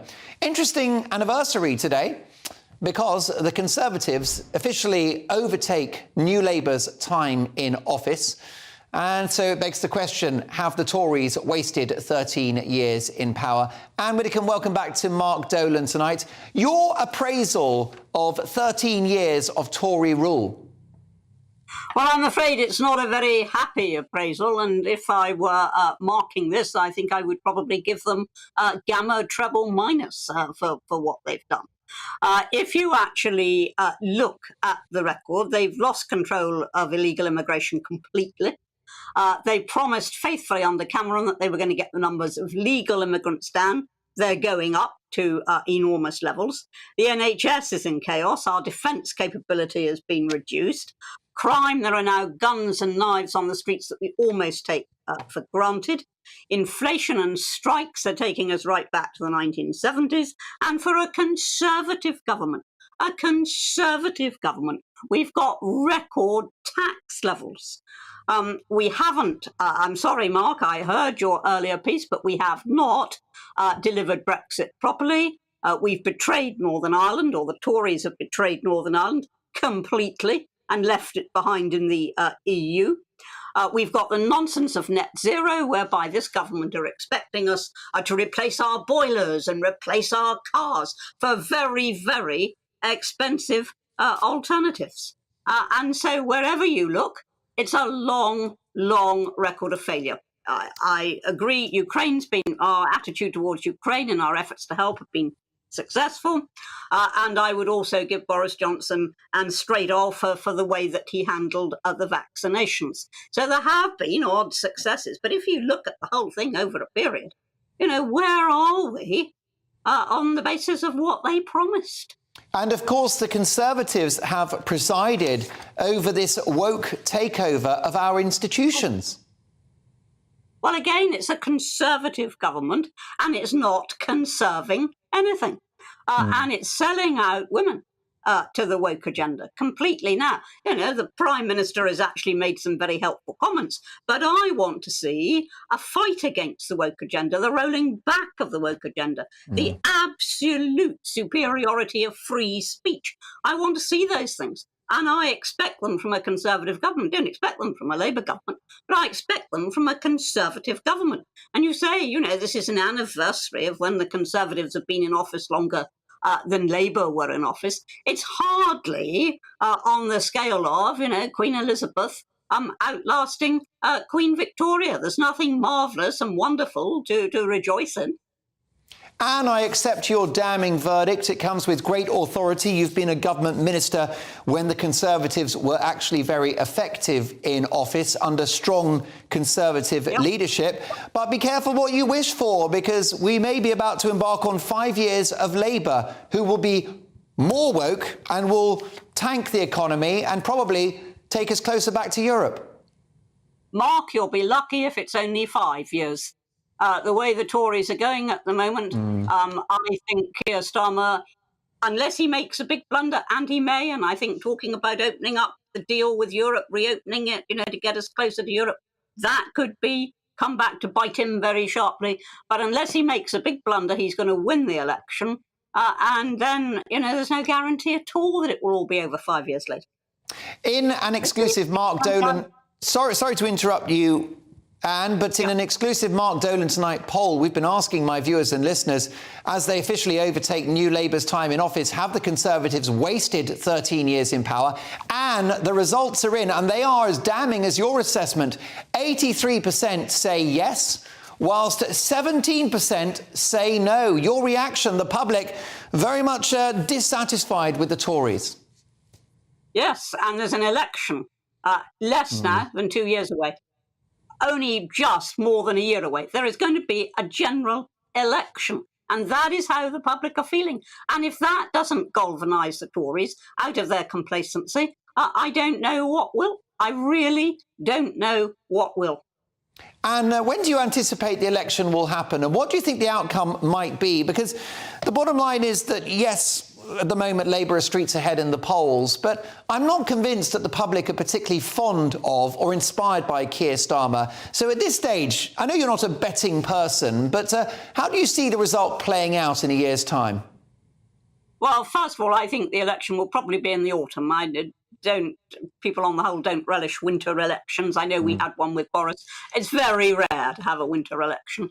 So I think the election will probably be next autumn, which is the furthest the Tories can go without getting into the winter and all the problems that will come with heating bills and all the rest of it.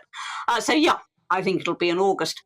What do I think will happen? Autumn. Well, really, that is in the Tories' own hands. Even now, at this late stage, if they could actually deliver on just immigration and tax, just take two things, and then they could say, there you are, it's hurt, but it's worked, we're actually doing something. See any sign of that, Mark? I don't. There you go. Anne Widdecombe offering an olive branch to Rishi Sunak. If he becomes a proper Conservative Prime Minister, it's all to play for. But we won't, will we, Anne, hold our breath. My thanks to Anne Widdecombe, former government minister, best-selling author, television personality. Anne, we'll see you in a week's time. Lots more to come. Next up, we got the papers with full pundit reaction. See you in 2. Monday to Thursday nights on GB News. At 6, it's Dubes & Co. 7 o'clock, Farage. At 8, join Jacob Rees-Mogg. And at 9, Dan Wootton Tonight, followed by Headliners. On TV, radio and online. This is GB News.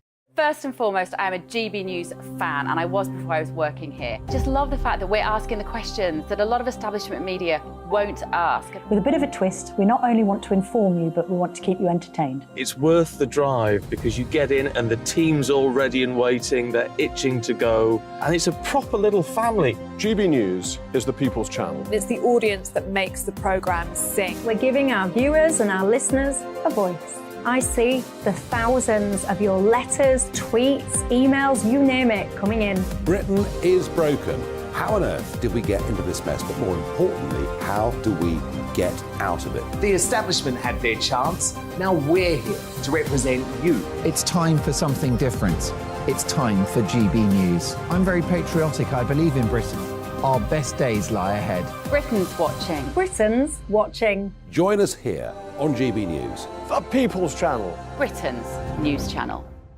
Join me, Patrick Christie's, Monday to Friday, 3 till 6. We tackle the day's news agenda like you've never seen before. It's high tempo, high octane, the most controversial topics, and the best guests. You will not be able to take your eyes and ears off it. I'm not afraid to ask the questions that you really want answered. 3 till 6 p.m, Monday to Friday on GB News, the People's Channel, Britain's news channel. GB News has its own late-night paper preview show, Headliners, where comedians take you through the next day's top news stories. You don't have to bother reading the newspaper, we've got it covered for you. Headliners, every night at 11 p.m, and repeated every morning at 5 a.m. We won't send you to sleep like some of the other paper review shows out there. GB News, the People's Channel, Britain's news channel.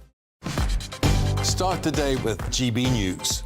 We catch up on all the big stories you didn't hear the night before. And take a look at what the world's talking about this morning. That's right, Monday to Thursdays from 6 o'clock. It's Breakfast with Eamon and Isabel. Straight after breakfast, join us, Bev Turner and Andrew Pearce. We're going to take you through till noon.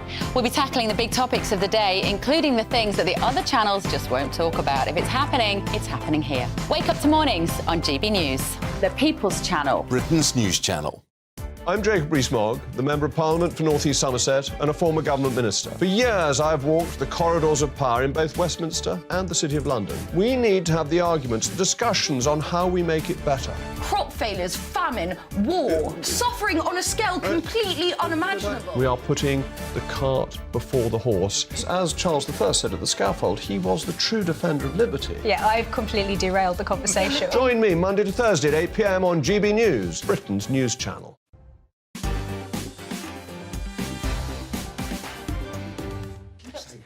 Welcome back to Mark Dolan Tonight. It's time now for this.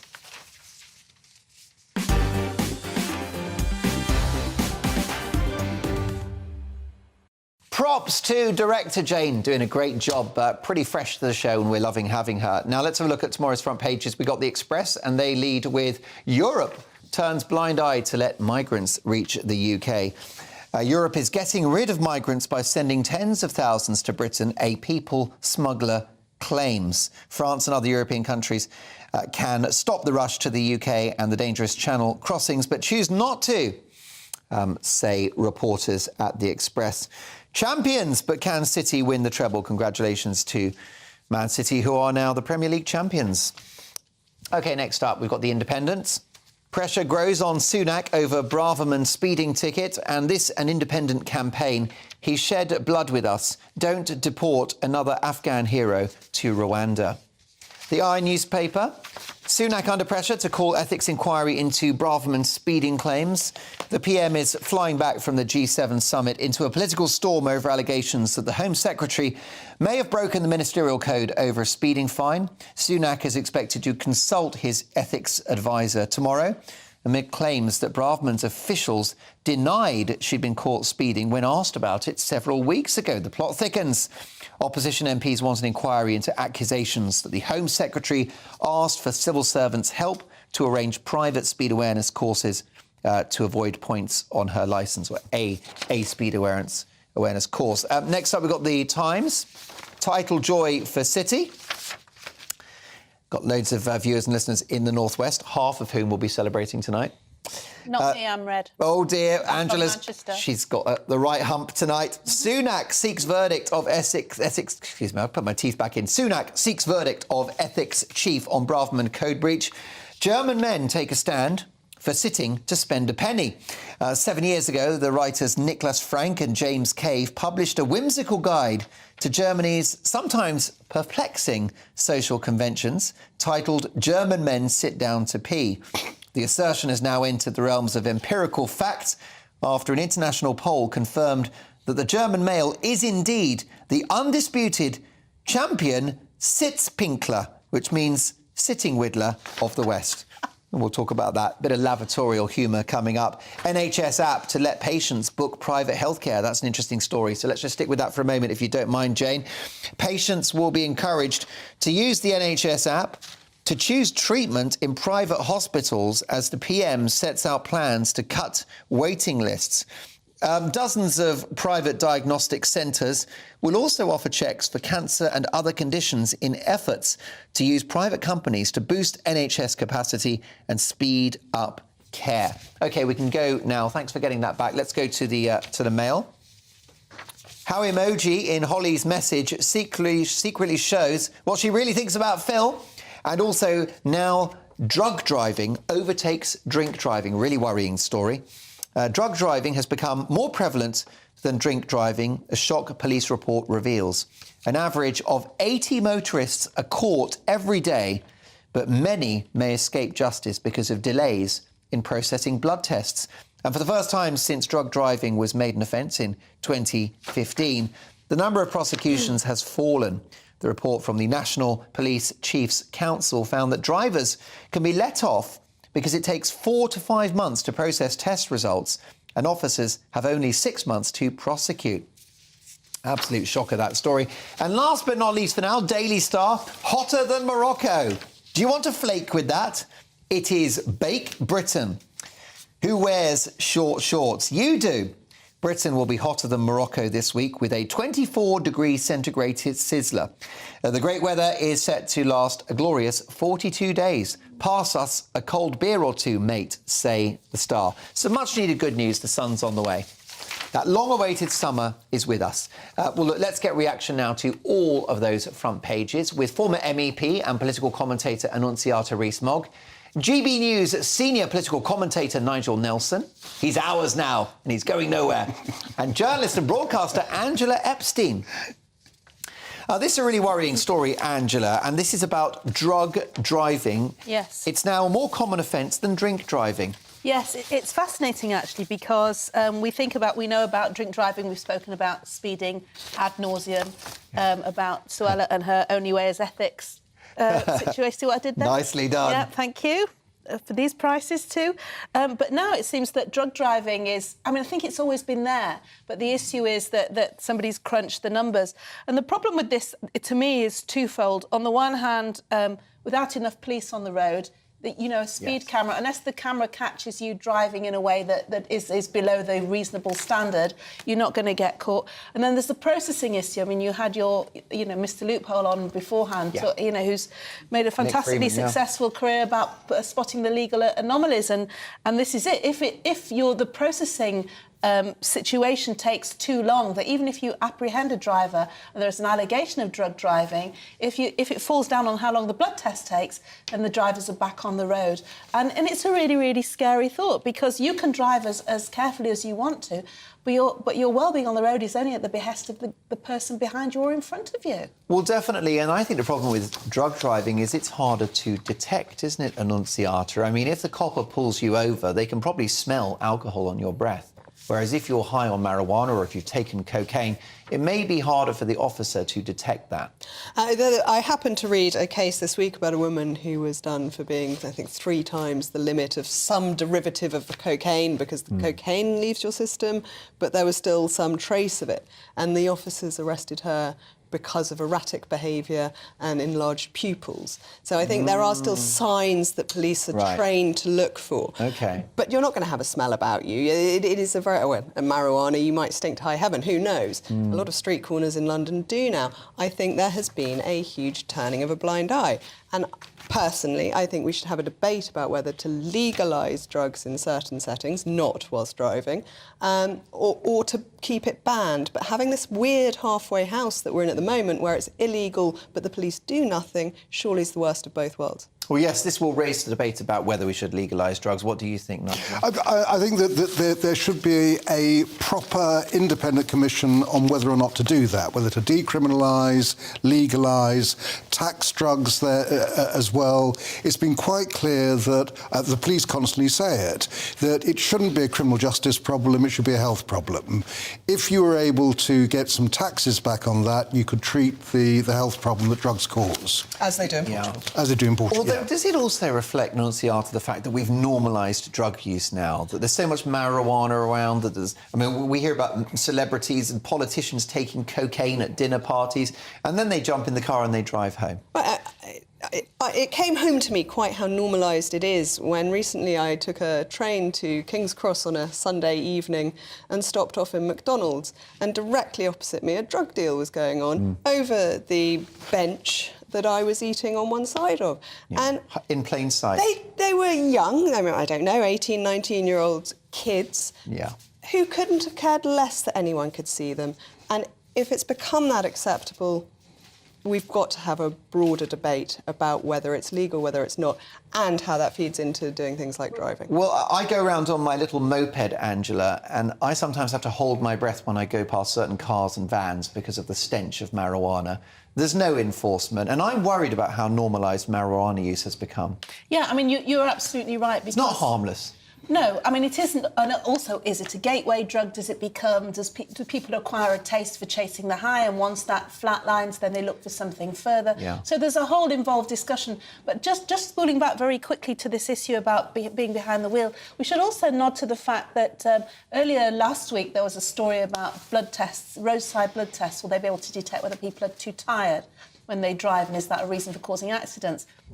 And I think we need to look sort of holistically almost at how we are behind the wheel, full stop. Because, people who are fine citizens will still get behind the wheel when they're too knackered to drive. And I'm sure we have all noticed that drink driving has become socially unacceptable. Yes, that's yeah. We've got to do the same to driving under any other influence. Correct. So that you are make it a social taboo. The Times newspaper, and an interesting one, Angela, NHS app to let patients book private healthcare. Look, if it gets us an appointment, I don't care. Just if it works, do it. What do you think? So what I was trying, maybe I've sort of not really understood this properly. So what I couldn't understand is whether this was, they could elect to use private hospitals on the NHS. As opposed to electing to opt out of the NHS. Elect to use it on the NHS, yes, so that's right. you can use it on the NHS. Well, anything, why not? You know, whatever gets you through the night, as John Lennon used to say. If you can get to see a clinician of choice at a time when it's so difficult to see anybody. I mean, the irony is, private hospitals are very beautiful places with lovely china and nice blinds and whatever, but you often hear doctors say that actually when it comes to acute treatment, you are better off in an NHS hospital. They have all the multidisciplinary teams and all the resources there. So the patient has to be informed about what kind of procedure they want and where they're best. Well, a relative of mine needed a scan during the pandemic, and her GP said it's cheaper for us to send you to a private clinic. Yeah, and also will reduce waiting lists. I mean, you're talking about, I mean, both the Tories and Labour have got the same policy, and the idea is to use excess space in the private sector where beds are not being used, and then treating conditions like testing, minor operations, even major ones if they can carry them out, and that would then reduce waiting lists. It's something like 122,000 procedures could be carried out if the private sector used the spare capacity they've got. What happened to all those Nightingale hospitals that were... I think got just never used and dismantled. Showrooms or something Well, they're back to being conference centres or car parks, but I would argue they existed as monuments to the failure of the COVID response. Because they cost millions of pounds to construct. They were never used. Never used. They were never actually functional. I think one of them had no toilets. They seemed a little political to me, that it was window dressing. What do you think, Annunziata? I probably agree. Yeah, there you go. Well, look, a tick box exercise. We've got some great papers to come. We've got the Metro, The Guardian, a couple of others as well. Plus, Nigel Nelson, Angela Epstein and Annunziata Rees-Mogg will be nominating their headline heroes and back page zeros. All of that is next.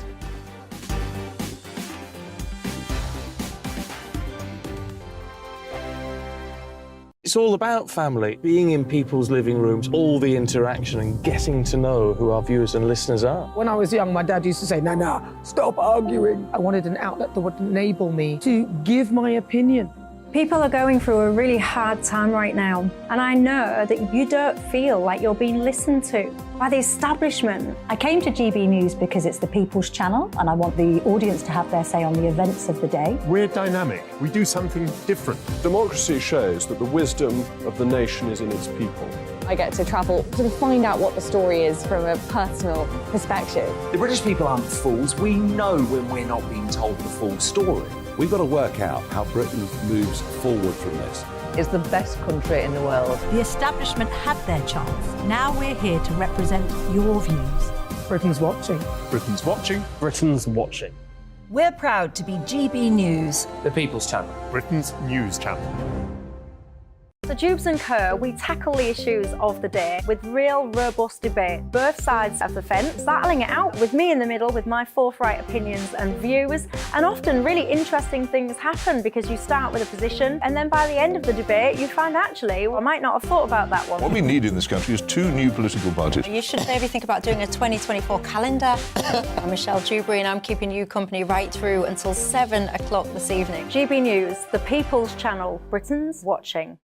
Join us every night on GB News at 11 p.m. for Headliners, which is 3 top comedians going through the next day's news stories, which is exactly what you need, because when the establishment has gone crazy, you need some craziness to make sense of it. So join us 11 p.m. every night on GB News, the People's Channel, Britain's news channel. Join me, Camilla Tominey, on Sunday mornings from 9:30, taking the politicians to task and breaking out of SW1 to see how their decisions are affecting you across the UK. Bursting the Westminster bubble every Sunday morning, only on GB News, the People's Channel. Britain's watching. I'm Andrew Doyle.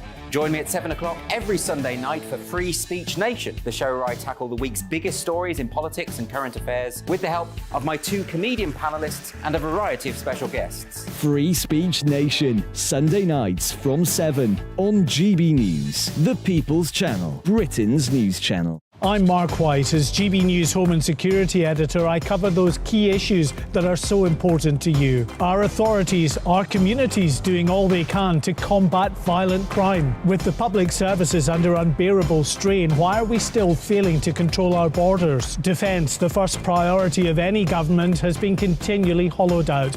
Can we trust our politicians to protect the armed forces? Join me, Mark White, on GB News.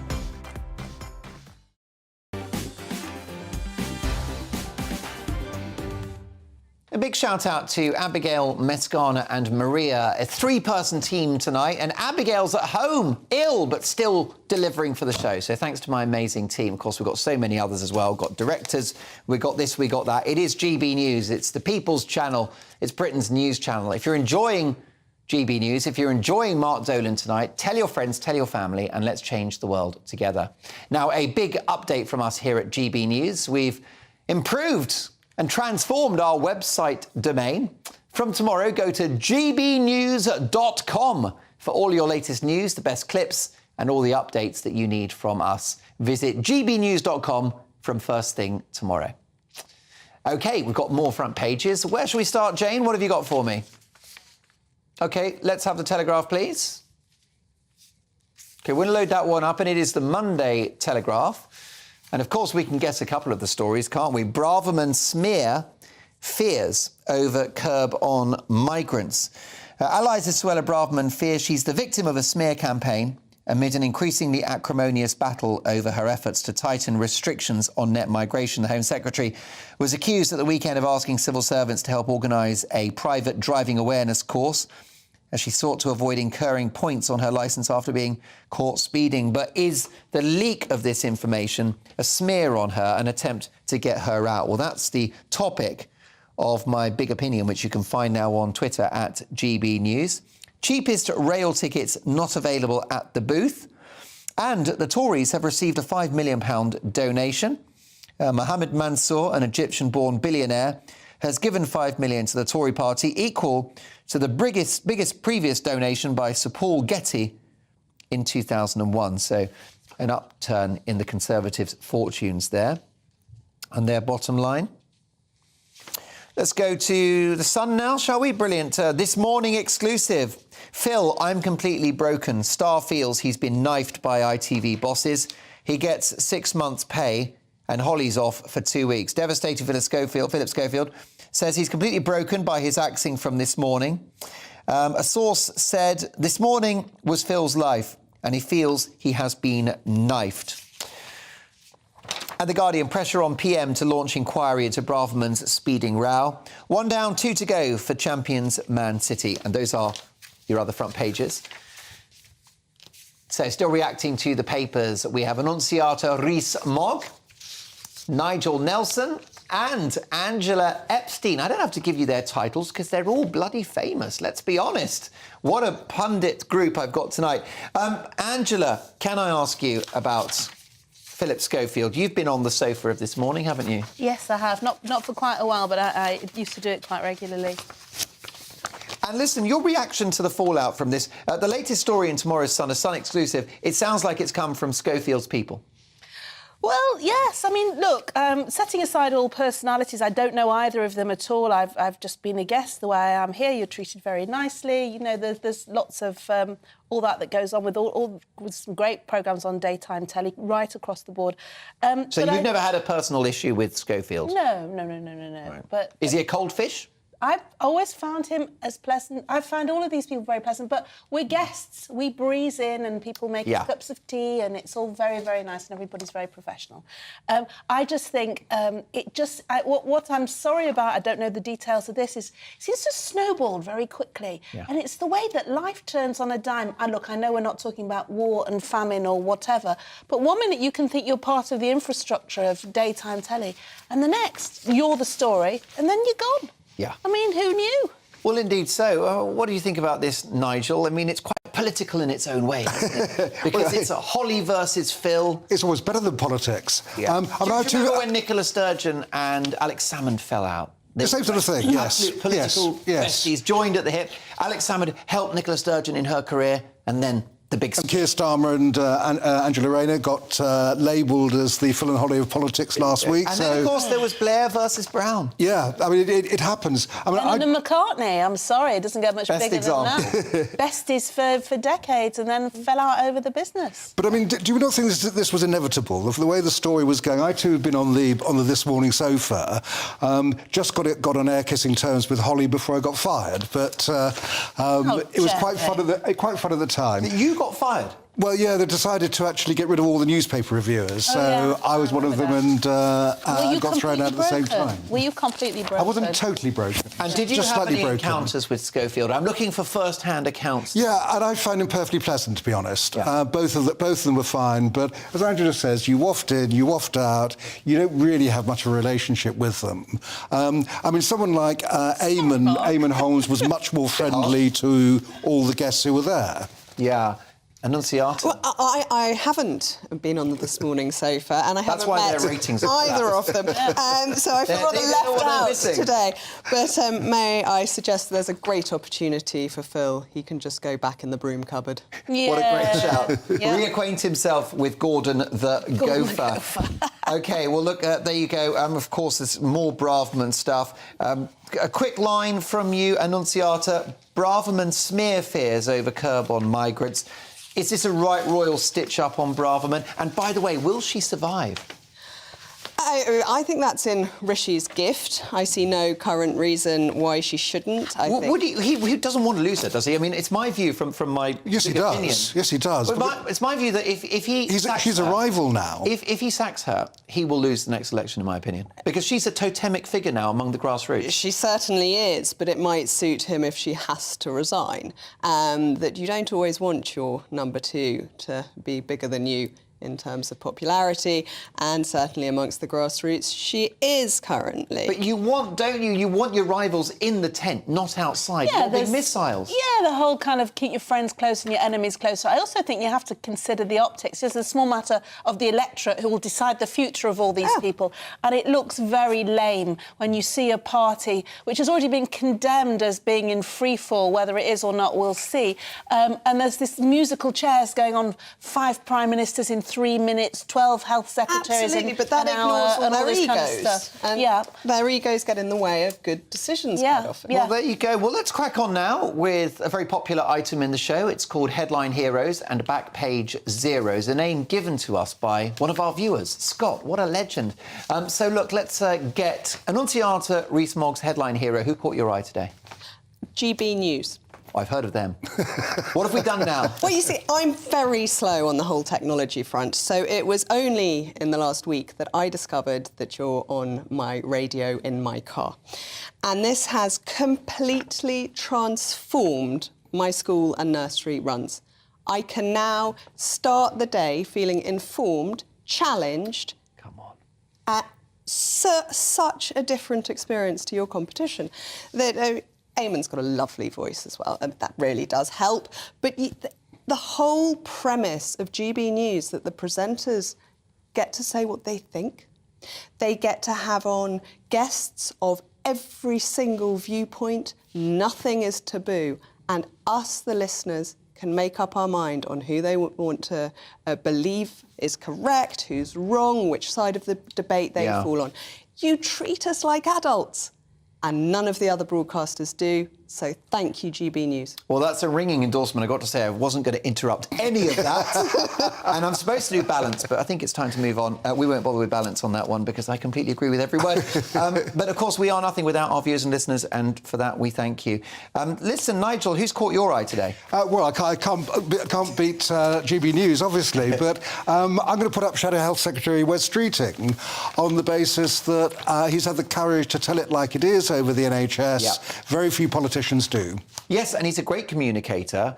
He's charismatic, a potential future leader, I would suggest. I think so too, yeah. Yeah, I've always rated him, and I think he's a great asset to the Labour cause. Angela, your headline hero. Well, first of all, can I just say I used to have to listen to Wheels on the bus about 12 times on the way to the school, and so you must have highly informed kids. I'm deeply impressed by that. My hero is Sting, who I've always loved, the lead singer formerly of The Police, now worldwide solo artist, in his early 70s now. Who knew? Blimey. He spoke out this week. He was a kind of a voice of hope amidst all the doom and gloom about A1, I keep calling it A1, AI, artificial intelligence, and this idea it's going to take over the planet, and it'll be like War Games all over again, the film from the 80s. And he said, when it comes to music, you have to have the human input. Sure, there'll be issues with copyright, but this notion that A1 will be writing all the music of the future, you know, he's written some beautiful melodies, and he said, it won't have the human emotion, which gives currency and horsepower to so many beautiful songs and great melodies. So it was so uplifting to hear him say that. Yes, indeed. A brilliant artist, and he could never be replicated by a robot. Just a couple of seconds now for your back page baddies. Annunziata, who's in your doghouse? I'm going to go Michael Gove. And my number one reason for this is I think he is going around the housing problem so completely the wrong way. That the number one problem surely is the level of immigration, that we would need to be creating new houses for the equivalent of Manchester, Newcastle and Stevenage every year. Amen to that. I've got to say, I would say that Michael Gove wins it. Nigel's Suella Braverman, for obvious reasons, and Angela had striking teachers. I agree with most of those, but not Suella. I think that old Sunak's got to stand his ground. It's going to be a bumpy couple of days for the Prime Minister. But let me tell you, Headliners is next, and I'm back on Friday at 8. See you then.